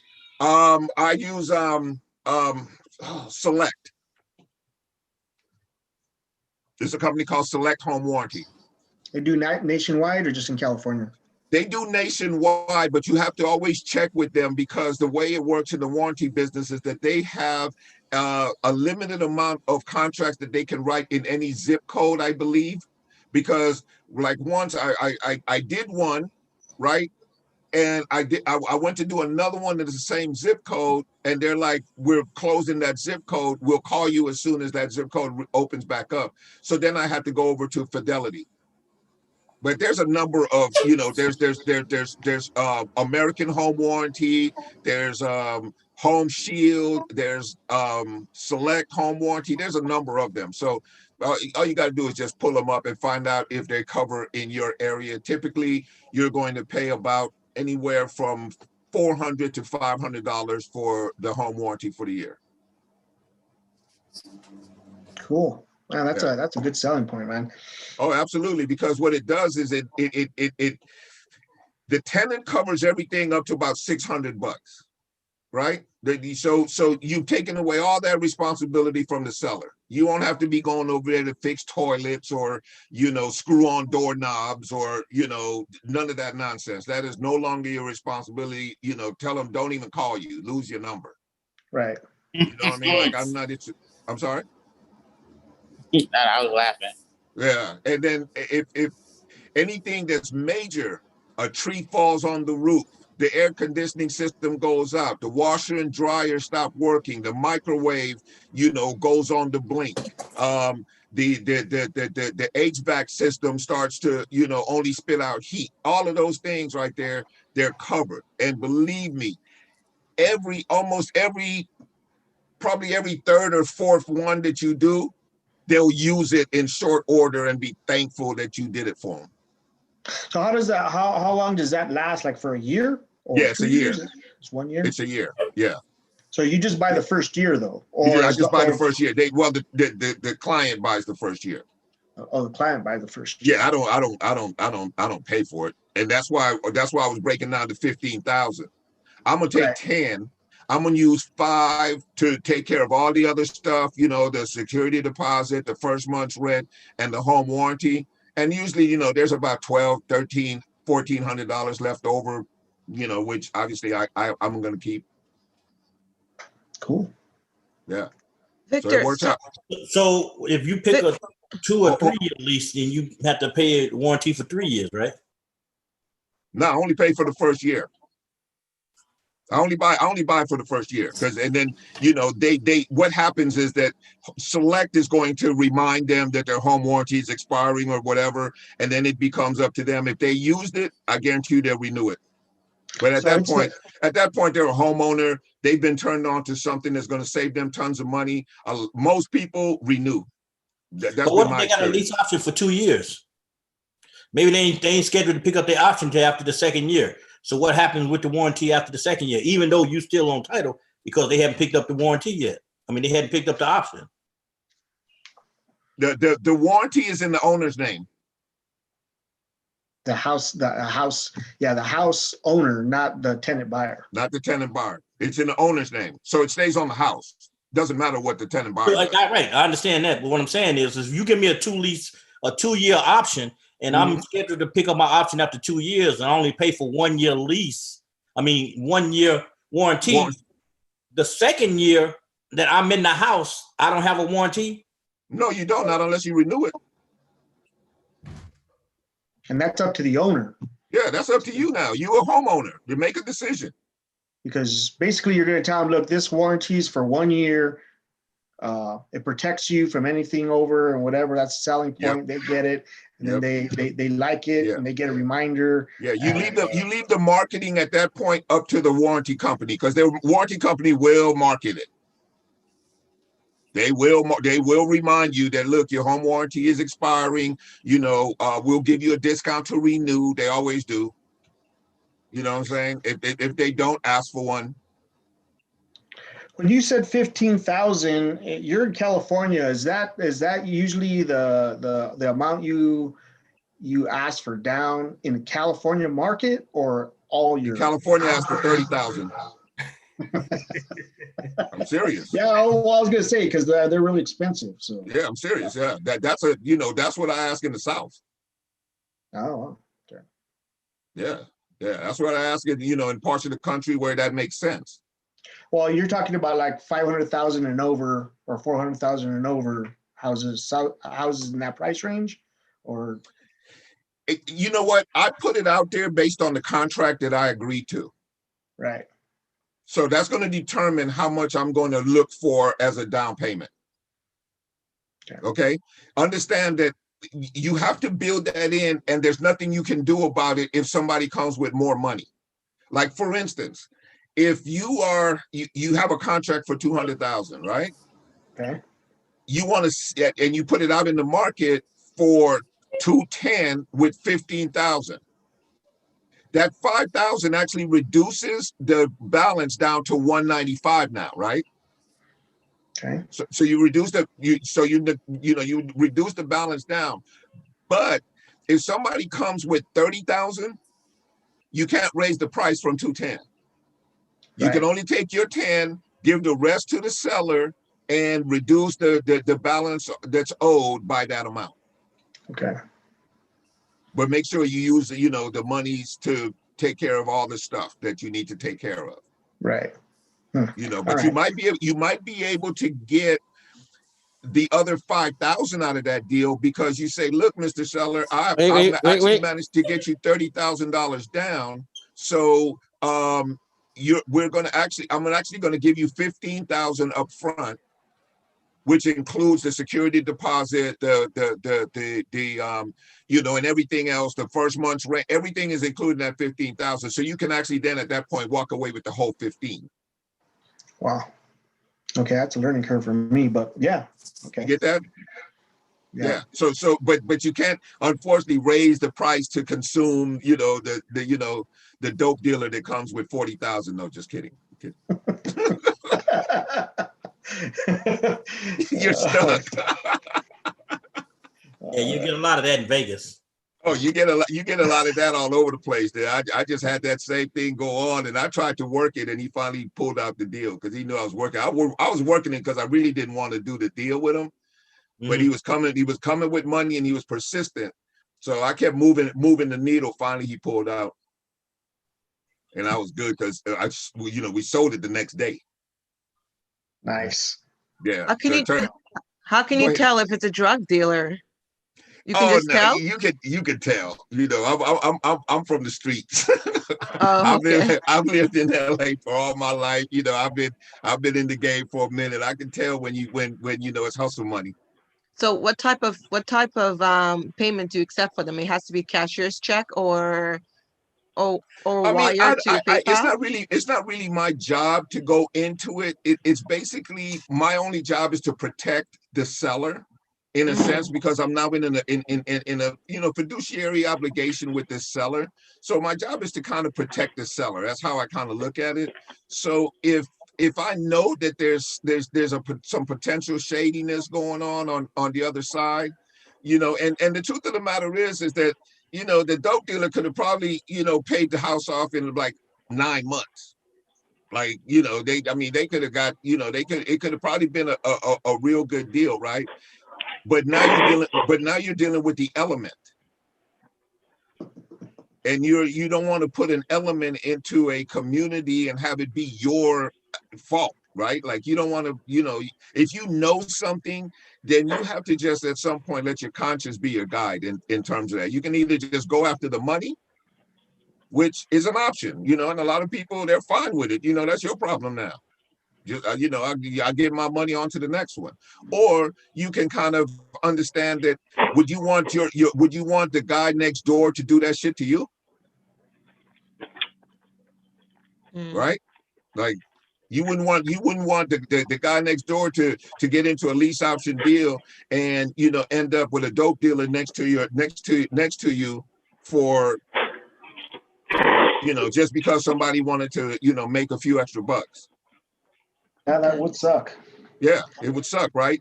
And so at some point we've got to be responsible also. I mean, it's not all about the money. And usually if it's worth buying, you'll get your buyer. So how do you deal with someone who wants to do cash? Like, a lot of Hispanics, they want to just do cash. So how do you determine that from like a drug dealer? Or you really can't. I mean, you have to just kind of trust your instincts. Okay. You kind of have to trust your instincts, and you are going to do. Here's one of the dead giveaways. I'll give you guys the dead giveaway. The dead giveaway is I'm gonna put up the money but it's going to be in my mother's name. Mm. Yeah. A dead giveaway. All right. Yeah, I'm gonna put I'm that going in to my put up notes. the I'm gonna money, put that on my but it's notes going to right be now. it's going to be in my baby's mama's name. All I'm right. going to put up the money, but it's going to be in my cousin's name. That's a good lesson. I'll put those in my notes. Yeah. Ask me how I know. How you know? In there, done that, Ed.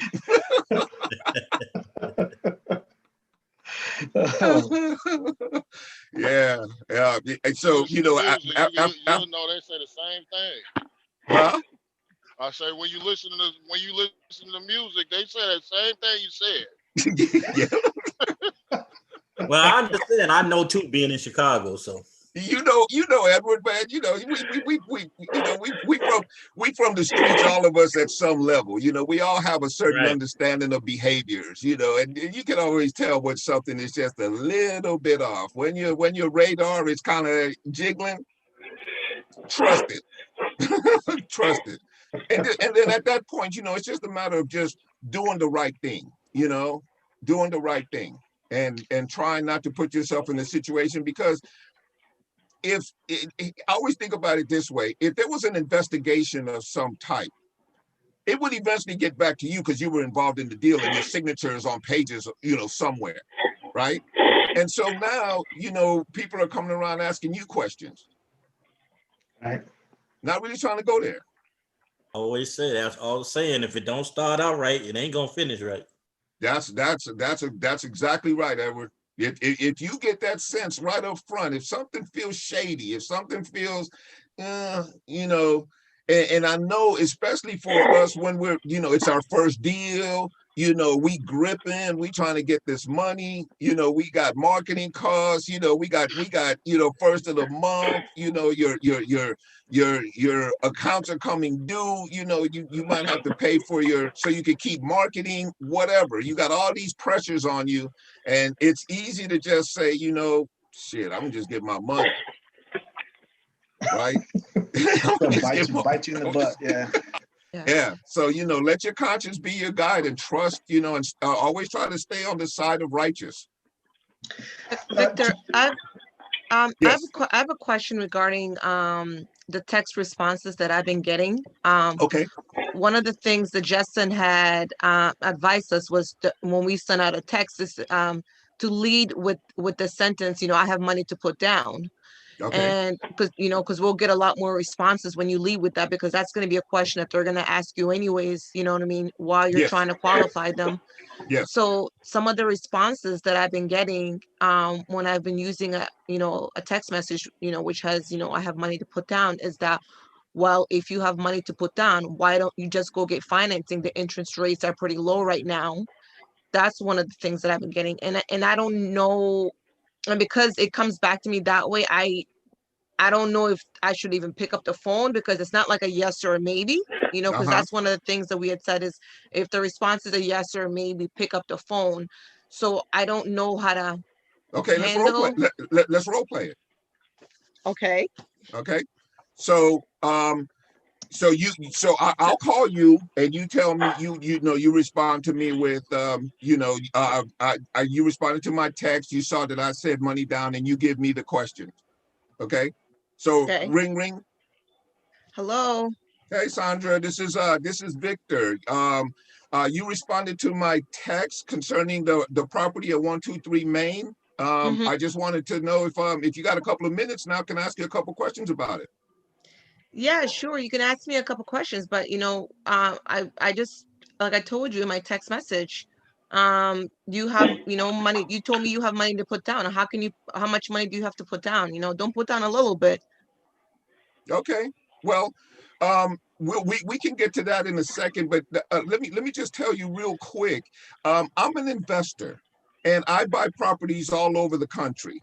And I have a certain amount of money that I have available right now, and I saw your property, and your property is one that I'm really interested in buying.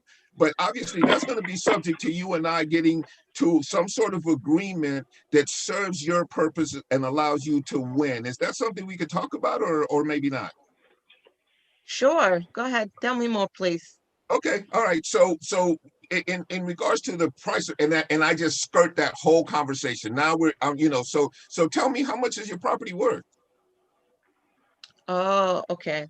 Okay, got you. Yeah. Okay, and now gotcha. I'm that conversation's over. Okay, because I don't even know if I want to do business with you. And yeah, I got money to, I could do it that way if I want to, but I don't know if that's even something I need to consider. Yes, it's an option. And okay, you're right. It's an option. So you kind of nip it in the butt because you don't want to seem as if you're avoiding it. You can say, that we can have that address it right up front. Yeah. Right. We can have that conversation, but then kind of go into the whole trying to qualify them and ask them, let me see if this might even work. You know what I mean? Right. Let me ask you some questions. Exactly. Exactly. And because they may actually end up being just a retail seller. They want to go through the retail process. That's all they know. They may not allow you to educate them, but our job on a lot of these calls is to educate these people about things that they don't even know about. Like some of them will tell you, oh yeah, I know all about that or whatever. Whenever somebody says they know all about that, that's a damn lie, because we're in the business and we don't know all about that. Right? So it's never the truth. Right. So, it's, I can appreciate that, so let me ask you, why haven't you decided to go in that direction? And they'll tell you. Right. That's a great response. Not a lot of people know about, everything about this. Like, honestly, I don't even know if I know everything about it, but let me ask you, why haven't you gone in that direction? What's the hold What's up? holding you back? Yeah. So when I get that text response, you're saying just still call them. Just call them. Yeah, absolutely. Call them. Absolutely. Okay. Absolutely. You want to call them right now. They are right around a 6 sliding towards a 7, simply because they responded with something. So they're open to a conversation of some kind. Right. Well, another thing too, I've been getting a lot is, when it comes to that response, when it comes to me saying that I have money down, is I've been getting a lot of referrals when it comes to mortgage brokers in the area that could help me with with trying to get financing. So they've been giving me a lot of information about, oh, you can call, Brandy, call Ken over it. Yeah, exactly. So do you typically keep that information and use that? I mean, because I don't know, do you pre-qualify your buyers with the mortgage broker, or do you, or no? Oh my God, they could be invaluable in helping you close. For instance, look, part of what we do here is we help people to move into home ownership. And what happens a lot of times is that they can't qualify. They may not have the full percentage down that they need. They may have not been on their job, or they may be self-employed and can't prove everything, or they don't have a long enough history. So there's just little things, but we make sure that we check out everything else in terms of their payment history, their tenant history, and their criminal background. So we make sure that we have, high quality people. So what we're going to do is we're going to take those people and turn them, if we have a mortgage broker that we can send them to that's going to help them now qualify, you've now done an add-on service. Here's the advantage of that. The mortgage broker is in a position to send you the people he can't qualify. Right. So if they're giving me that information for a mortgage broker, I should probably go ahead and build that relationship with that mortgage broker in that area. Yeah. If you can plug into a mortgage broker, and a broker is always better because he can shop deals, right? If you go to a bank, let's say, the bank can only offer their products. Well, also the mortgage broker might also be able to refer tenant buyers to me that can't qualify for a loan. Yeah, that's exactly what that's what I was saying. Yeah, they can be, if they don't qualify through the mortgage broker for whatever reason. Right. They can't come up with the full down payment. They can't, whatever. Look, send them over to me. I'll make sure, you get broke off a little bit. Right. And then I'll send them back to them when it's time to go ahead and get that. Okay. So now it's reciprocal. Everybody Right. So wins. I've been saving whatever I get that I've been going ahead and saving it and creating a new contact for, whatever it is that they're giving me, Oh, absolutely, So absolutely. And if you check in with them periodically, get into relationship with them. If they have a website or they're good at what they do, you definitely want to spend a little time on the phone or even at lunch or coffee with that person, because they'll bring you up to speed on the new programs, on the new qualifying, and you're just more armed in terms of being able to move your tenant buyers and close more, end up having more of your deals closed. Yeah. Okay. Thank you. Yeah, absolutely. You're welcome. Thank you for bringing that to the table, Sandra. That was invaluable. Anybody else? Looks like we're right up against 11 o'clock. That was perfect timing. Look, you guys, again, every time I come out here on Wednesdays, I start off thinking, man, I hope somebody shows up. Whenever you host, that's always the question, right? Whenever you host anything, that if you throw a party, you're like, damn, I hope people come, right? But hey, what's up, Paul? How you doing, man? Where you been? I'm on the job, so I try to find pickpockets to come out. Oh, W2 okay, got still it. got me going, so We just wrapping up. Were you able to listen? I know I've been listening in. Hey, quick question. I know I don't want to keep you especially That's okay. Just early in the game, Victor. In terms of a team that could be behind you, what's if I ask you, like, in terms of, like, you need like a title company behind you? I know it's such a simple question, but who's that first day ones to have in line, just in the case for those meetings? Well, I mean, here's the problem. You definitely want to have those people on your team, especially if you're doing local. Okay. Like if how are you getting your deals right now? Are you driving for dollars? Are you buying lists? How are you doing it? I'm still working on the warm marketing. This is, as Claude said, try to put that just to get those warm leads in. But it's really been picking from Zillow, and I think I'm down the net road from you. I'm in Long Beach. Okay. So Right on. Similar thing, but the similar things. I'm still trying to get a good system together for the warm leads. But yeah, it's just been scraping the Zillows, anything, just picking up from there. Yeah, and unfortunately, and I'm the same way. I'm looking for the low hanging fruit, and I'm trying to get the easiest deals I can, especially up front. And then, as the bankroll gets a little bit bigger, it allows you to have more opportunities to turn deals, right? So, you're gonna want to build those relationships everywhere that you go, including a title company. But in every state there's a title company, but in every state you don't necessarily have access because it's done through the attorney or something like that. So if you're marketing nationwide, which I'm guessing you do because you're not going to get enough leads from Zillow in your local market to be able to turn any deals, right?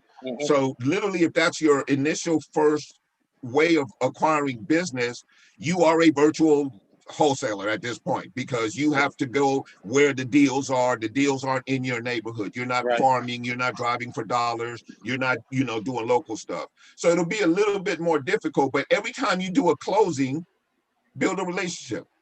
Okay, I get you. Every time you do a closing, let them remember you as, man, I really like working with Paul. I got you. Okay, Paul, so really Go ahead. I'm sorry, go ahead. No, you just want them to be, you just want to treat them respectfully. You want to, come correct when it comes to dealing with them, treat them with respect. If there's anything you can do to them, send, something to the office or whatever, Maintain that dialogue. and just maintain that relationship, especially if you're going to find yourself in that market doing stuff. Okay, I got you. Yeah, that's really helpful. Yeah. Yeah, build it as you go. Okay. Yeah. Thanks, Victor. If it was in your area, if you were just working Long Beach, I would tell you, you need to go ahead and pull up every escrow company. Always start with the escrow companies in California, because they do everything else. They get the title company. Unless you assign a title company to the deal, they'll just get one. They already have the relationships. Okay. So really, from the jump, I think that's really where, I'm working a good balance. Doing from local, and I misspoke. I am doing some driving for dollars as well. So that really speaks of the being local. Yeah. Yeah. So if you're driving for dollars, go ahead and start to build your relationships. Start to, hey, how you doing? My name is Paul. I'm a local investor, and I'm actually looking for some investor friendly escrow company. You know, do you guys work with investors at all? Take it from there. Yep. And they'll tell you, they'll be like, yeah, no, you know what? Yeah, we haven't had very good luck with investors. Okay, thank you. Okay, now on to the next one. Okay. On to the next one. Or the next one will say, oh yeah, we specialize in investor deals. You know, in fact, you know, we have a title company that is friendly towards investors. We know how to put your deals together. You know, here, let me send you an email with my information. That's like the ones that'll do it. That's how they'll come at you. Appreciate it, Vic. Yeah, for sure, Paul. Sounds good. Hey, before we get off the line, you know, Claude tries to sneak in on us every single Wednesday, but he's not slick. I know he's here, and we're gonna let him say something, and you know, maybe close it out for us with some words of wisdom. Hey, how you doing, Claude? I'm good. I was listening to you guys on Periscope, and great topics, great discussions. I love that you were talking about legitimate deals a few minutes ago, and you were talking about building a team. That is wonderful. At everything. You know, when you say team, do you mean people you need after the fact, or people you need to run your business, or what did you mean? Well, your team is going to consist of all of those. You're going to need some people on your team to help you run your business. Initially, you're probably going to do it by yourself. And as you learn how to do certain parts of your business, you're going to plug in people to handle that part and take it off your plate so you can continue to focus on the bigger picture. But the rest of your team is going to be the contractors, the vendors, the outside people who not only can help you close your deals, but they can also refer deals over to you, and it can become a reciprocal relationship. That's ideally what you want to do. What is it? Who said necessity is the mother of invention? Invention, exactly. My primary purpose is to make money today, to talk to people, make offers every day. I just submitted 2 offers. The other day we did one of the October is going to be. We did the best deal of the year. Nice. Okay. I didn't think September was the best month we've had in the last 15 years. Yeah. Financially. Okay. September, excuse me, what did I say? Best September. And then October was a little sluggish. So Mr. Minter got off his butt and started making a lot more phone calls. And Claudia was sitting right here. Oh, look, I got a lead. It was, you know, just like called up, boom, deal. 38 minutes later. I'm not, ask Claudia. She's behind me to verify. Hi, Claudia. How you doing, sweetie? It's good to see you. Hi. And so, and this is like, I got to practice what I preach. And the numbers weren't as good for October. They weren't where I wanted them to be from previous Octobers. I had the leads. I called up, boom, I closed somebody and I don't want to sound like a braggart or jerk here. But I'm just amazed. I picked up the phone and called somebody. I initiated this. And this is the one thing I want everybody to do. Pick up the phone, talk to people. And then if you need a contractor, you need a lawyer, you need a title company, you can find these people because the pressure is now on, right? Yes. Isn't it amazing what you can do when you put a little pressure on yourself? Yeah, when you put a little have to. Exactly. Yeah, like exactly. I have to get this done. Yeah. Oh, and before I forget, Naomi, I see you there. Naomi, I've been trying to reach you for about 2 weeks now. Could you give me a call when you're done with this meeting, please?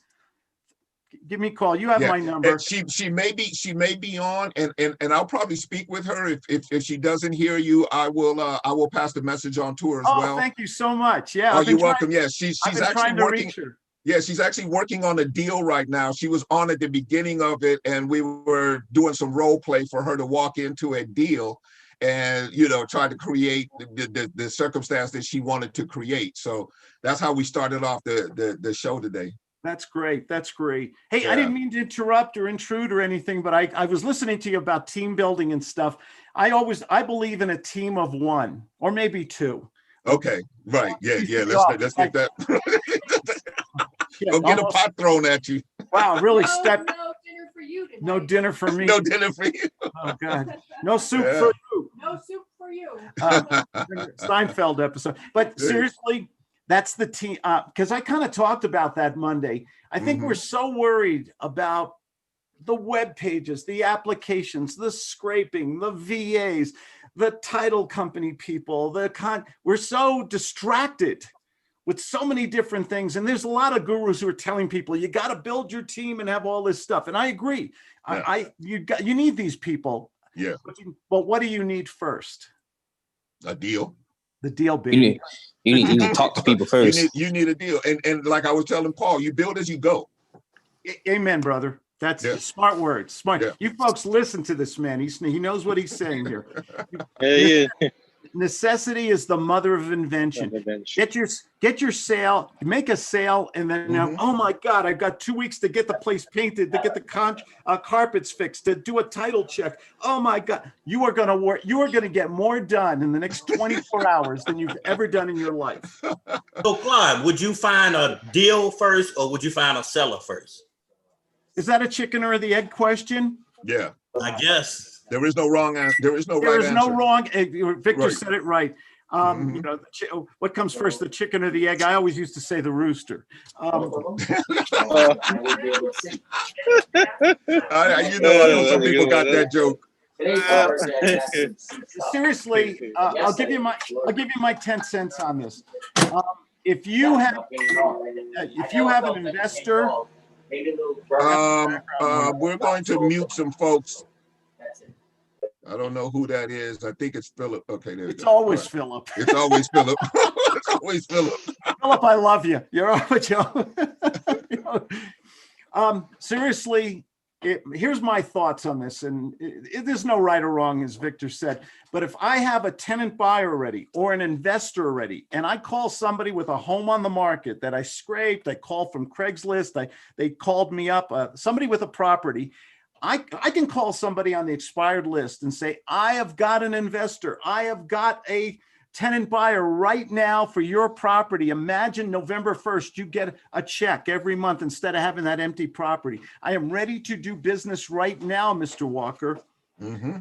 I think that's the Mount Everest of pattern interrupts. Yeah.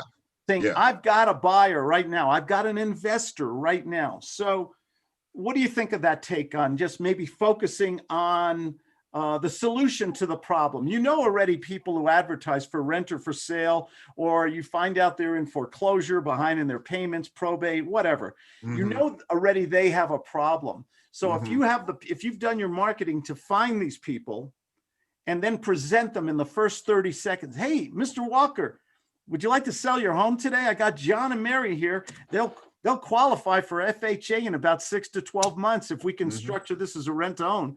You wouldn't be interested in getting your full price today and doing a deal and getting this problem off your back, would you, sir? It's okay to say no to me. Oh, no, absolutely. I'm interested. Thank you. You're a gentleman, sir. Can we go on Zoom or FaceTime if you have an iPhone? I'd like to meet you. I'd like to ask you a few questions. You ask me a few, and then I'm going to make you an offer, and maybe we can solve this problem right now. That sounds good. That sounds good. Yeah, absolutely. That is the way a gut salesman speaks in the first 30 to 60 seconds. Felipe is even here. Oh my gosh. Look, Felipe, thank you for blessing us with your presence, my friend. How are you? No, guys, I'm honored to be here. That's the thing. It's like they never take a group for granted. You guys have something amazing going on here. So I just wanted to add, because I mean I'm not experienced in rent to own, but this year and we're doing more and more creative real estate deals, sub 2 specifically in Texas. And the thing is this, the very first person that you need to sell this deal to is to yourself. You need to believe in it. You need to have that mindset that you have a solution, that you generally have a solution, because as investors, every time that we're going to do a creative real estate deal, when we're first starting, it's the mindset of like, how would anybody agree to do something like this? But if we start rationalizing and overthinking, and what's the $1 million rule?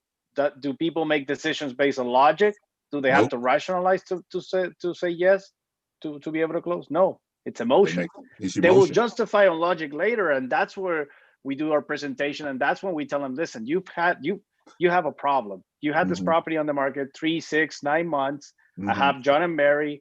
that they will qualify for FHA, VA, whatever, in 6 to 12 months. Why are we not doing business today? Right. Yeah, absolutely. And it's a lot of it, like both Claude and Philip, it's posture. And to be able to know how to answer some of these questions, you guys got to take the time, acknowledge everyone for being here for role play, but you got to spend time in your study too. You got to know what it is that you're talking about. You have to feel confident so that your posture is is where it needs to be when you get on the phone. Because you start hemming and hawing. I know me, I'm not doing business with somebody who doesn't sound like they're sure of themselves. Even if they sound sure that they can get the answer that they don't know, I'm more comfortable than if somebody is just like, I'm not doing business with you. End of story. Claude always say like one of the biggest psychological triggers and things that get people attracted it's confidence. Remember, confidence, enthusiasm, not being a bully, but being assertive and being perceived as an expert. And but again, the very first person you need to sell is yourself. It's like, hey, do I add value to people by doing this creative real estate deal? If the answer is yes, okay, then then you use everything that we teach in GUTS, and I'll even give a guarantee. It's funny. I don't mean to interrupt y'all. It's funny. All the heavy hitters saying the same thing. Claude, Philip, and Victor. Everybody on this call, they know creative financing, but it's like you say, it's the mindset. Yeah. My mindset is like the doctor. We've talked about that. Someone has a problem out there. I am not going to be subservient or submissive to that person. Hi there. I'm in a sales contest and my wife's never seen Tijuana. The puppy. Yeah. What Glenn Ross. First prize. Glenn Ross. Yeah, first prize is a brand new car. Second prize is steak knives. Third prize is you're fired. Yeah. I'm going to repeat this. I know I'm redundant, but if we can get in our mindset that we're calling people, what's the worst that could happen? We get a rude or nasty people. I believe me, I got some of the whip marks on my back from some really bad sales calls still.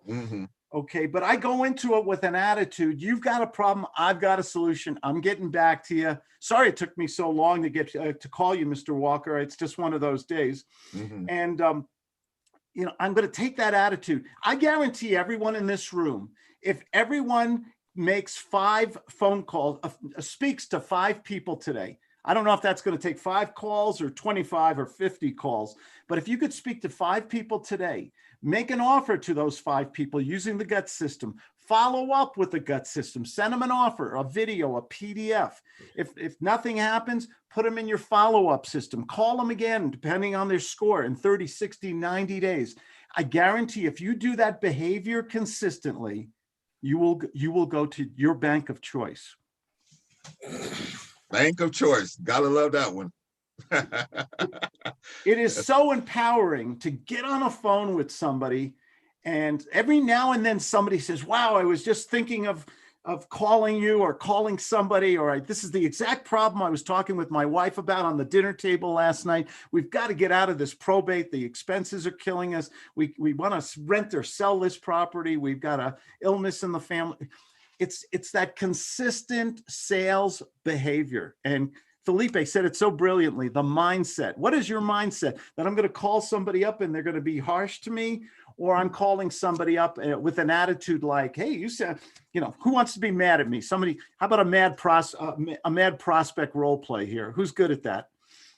Diamond, why should I work with you? Maybe you should. Amir is my favorite nasty prospect. Please, Amir. Amir, give us a. You guys are. Claude is in for a treat, guys. Just like cover your ears. This is the moment where, like, technically we have this kind of prospect after on the beer with Claude, but today, it's a special session. We'll have him earlier. Felipe, so anybody that has kids. Let's get the Felipe and Philip. Go ahead, guys. Show us what Philip, you can be the nasty prospect, and Felipe, you handle them GUTS style. Okay. So, ring. Hello. Philip. Who's this? My wife asked me the same question last night. No, but for real, my name is Felipe. I'm a real estate investor, and I'm just curious. That property at 123 Main Street down the street, you must have sold it by now, didn't you? No, I have not sold it already. What do you want? Why are you calling me? I mean, I solve people's problems, sir. Great question, by the way. I came across your property. You know, it looks a very good property. Now, imagine we could get somebody there to buy it. And I have John and Mary here. They can definitely qualify for FHA in the next 6 to 12 months. John and Mary, who's them? Who are those people? They're a very nice couple, you know, hardworking. They will definitely qualify. But let me ask you, do you mind if I ask you a couple quick questions? Then you ask me. I'm in a rush. I'm in a rush right now. Make it quick. Oh, I guess we have a problem, sir. Because I mean, I guess we do. Yeah, because I have John and Mary willing to give you a check for $25,000, and it sounds to me that you're just too busy to get money. Wait, hold up. You said 25,000. Wait, hold up. What? Mm-hmm. So do I have your attention now, sir? Maybe. Okay, great. So how about this? I take off my hat as a salesman. You take off the angry homeowner hat, and we talk like two adults. Can we do that for the next 3 minutes? I'll ask you a couple quick questions. Who said I was angry? I don't know. I mean, you sound like you're very mad at me, sir. Tell me what I did wrong, and I'll apologize. This is how I am already. This is me already. Mm-hmm. Okay. So I bet you're a bit like me. You like to live life with intensity, but can I tell you something? But promise you won't get mad at me. I'll think about that. Okay, go ahead. Okay. I knew you would say that. You got to switch to decaf, sir. Please. Decaf. There's no caffeine in it. I need caffeine. No, but I mean, you sound like a very smart guy, and you probably get a ton of calls by everybody else and their mother trying to read off a script, and they trying to offer you something ridiculous for your property. I'm all about fair and reasonable, sir. If you're not interested, it's okay to say no. I have another 10 homeowners to call, but I just figured that your house, will be the perfect fit for John and Mary. Should we talk about it, or should I leave you alone? Either way, it's fine. You said 25,000. I'm still on that 25,000. I say I might give you 25,000. Oh, so it's not guaranteed. It's not guaranteed. I mean, great question, sir. What kind of guarantee would you want? If I could provide a guarantee to your satisfaction, are you interested in doing a rent to own today? That could be possible today. What's your offer? Which we could do something today. I don't know. I mean, we're in a capitalist society. Would you take $10? $10? I mean, you asked me a question. I gave you an answer, sir. So I mean, can we talk like two adults? Because I would like to ask you a couple of quick questions about the property. You ask me a few, and then only then, if this might be a fit, then we start talking about next steps. Fair enough? That's fair. What do I need to answer? Great question. Now this property, sir, are you living in it, or is this an investment of yours? Just it's the house. That's a house I'm just renting out. Really. Okay. Yeah. Okay. So beautiful. Why are you even considering selling? I saw that you had it listed on Zillow. It was just it expired. What had you even considering selling? I mean, because I need some money right now. Really? But you're probably fine. I mean, what do you do for a living, if you don't mind me asking? I'm an engineer. I'm an engineer. Great business to be at. What kind of company you work? I work on the ships. I do all the computer work. Oh, good. Especially now, everybody's going virtual. By the way, you don't have an iPhone, or do you? I do. Let's get on a FaceTime call. I like to see who I'm doing business with. Can we do that? Can we just switch to that? This face kind of ugly. Are you sure you want to see that? I'm probably way uglier than you are, sir. So don't worry about it. You'll be fine. All right, because I don't want to break the camera. I don't want to do that. Okay. Now time out, because I went way over the 3 minutes. I didn't qualify. You guys both did an amazing job. Great job, Philip. That was so good. That was so good. That was so good. And you answered. Oh, Felipe, you've obviously been working on your game, man, because that was listen, guys. Sales. Here's the quote I stole intensity. Life with Now- intensity. Where did you get that from? That is great. I I'm developing my sixth Claude sense. You know, I come up with shit on the fly, but after for a few years you do it. But on the fly. The point is this, guys. I mean, one of the rules, I'm not sure if you're allowed to say it, but it's over when we say it's over. It's not F me, it's F you, Mr. Prospect. If you already know that it's not going anywhere and we might not do a deal, let's just go ahead and get a lesson. And the rule of 5 is just, that's a sacred rule, because sales is a contact sport. If you stop doing this, then guess what? It's like a muscle. You're gonna be sore. Like if you're making 3-4 calls every 2-3 days, then guess what? You're not gonna be in your best So performance. meaning you lose momentum. You lose momentum. Exactly, Philip. Exactly. Yeah. So, Philip, yeah, guys. I gotta ask Philip. Man, you were so good at being nasty. How did you learn that? It came naturally. You know, look, maybe because all the anger homeowners be yelling at me for some reason, because I'll be real with them. You know, they be cussing me out. I think Philip went to the Amir Ben Basat School for Prospect Training. Yeah, it's the Amir, were your ears burning? We were looking for a nasty prospect, and everybody said, "Oh, Amir should be doing this." Both of one of his them mentees. really good. You know, I'm in New York. You know, right now I'm in New York. You know, New York don't like to really talk to people like that. You know. Yeah. Amir, you were going to say something? Felipe sounds like Claude with a little bit South American accent. That's all. Yeah. He's taking it on for real. But because it works, guys, not because I'm trying to copy, it's because it really works. It's like, you got to protect your ego. If you're making a ton of calls, I mean, whatever your marketing is, if you're prospecting, you're working hard, you believe that in your service, we're ethically trying to persuade people. There's nothing wrong with having some swagger, some confidence, because if not, who else is going to do it for you? Swagger. I love that. Not to be out there and nobody likes a braggart or try and top this guy. Nobody likes that person. But I think in situations in business and in other social situations, when you act confident with a sense of humor, maybe I always try to blend humor in. Felipe, I haven't laughed so much in the last 15 minutes. I can't remember how I had to wipe the tears from my eyes. I'm sorry. Look, I'm sorry.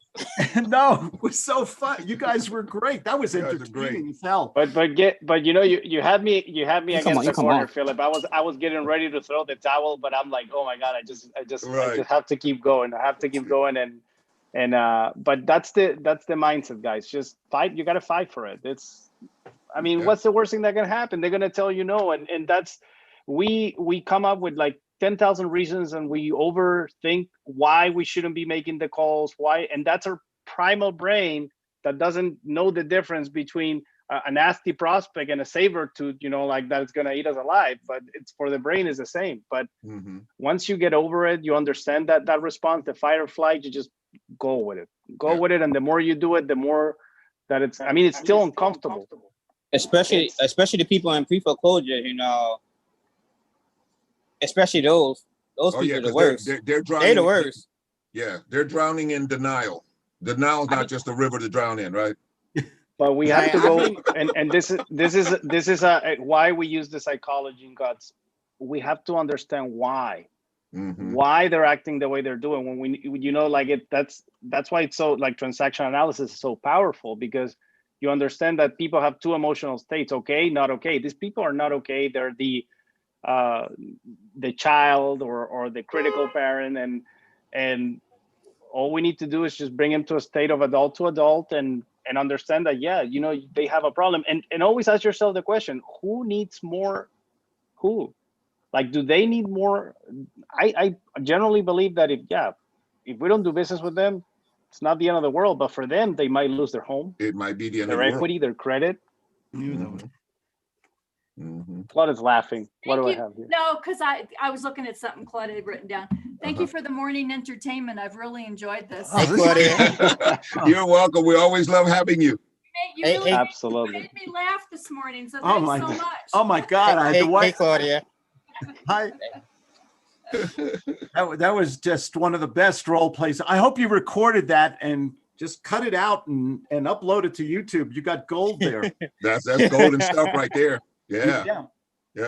All right, you guys. I actually have to an 11:30 appointment. We're 30 minutes over, and it feels like we've only been here like 30 minutes for me. I mean, you guys have been amazing. Thank you so much, Claude and Philippe. Thank you guys for showing up and showing out like you do every month, and everybody else who shows up every Wednesday. You guys are amazing. This has turned into like I look forward every week to Wednesdays so that we can all get together and do what we do. So thank you so very much. And again, we'll be doing it next Wednesday. We do it for 2 hours. We start at 9 a.m. Pacific, 12 noon on the East Coast.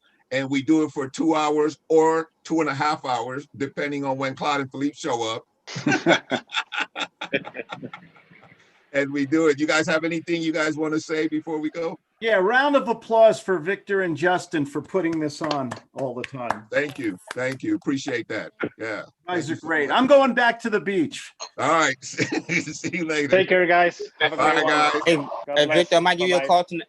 I'll give you a call later on. I put it in the chat. Yep. You guys, and if anybody needs it, I have it.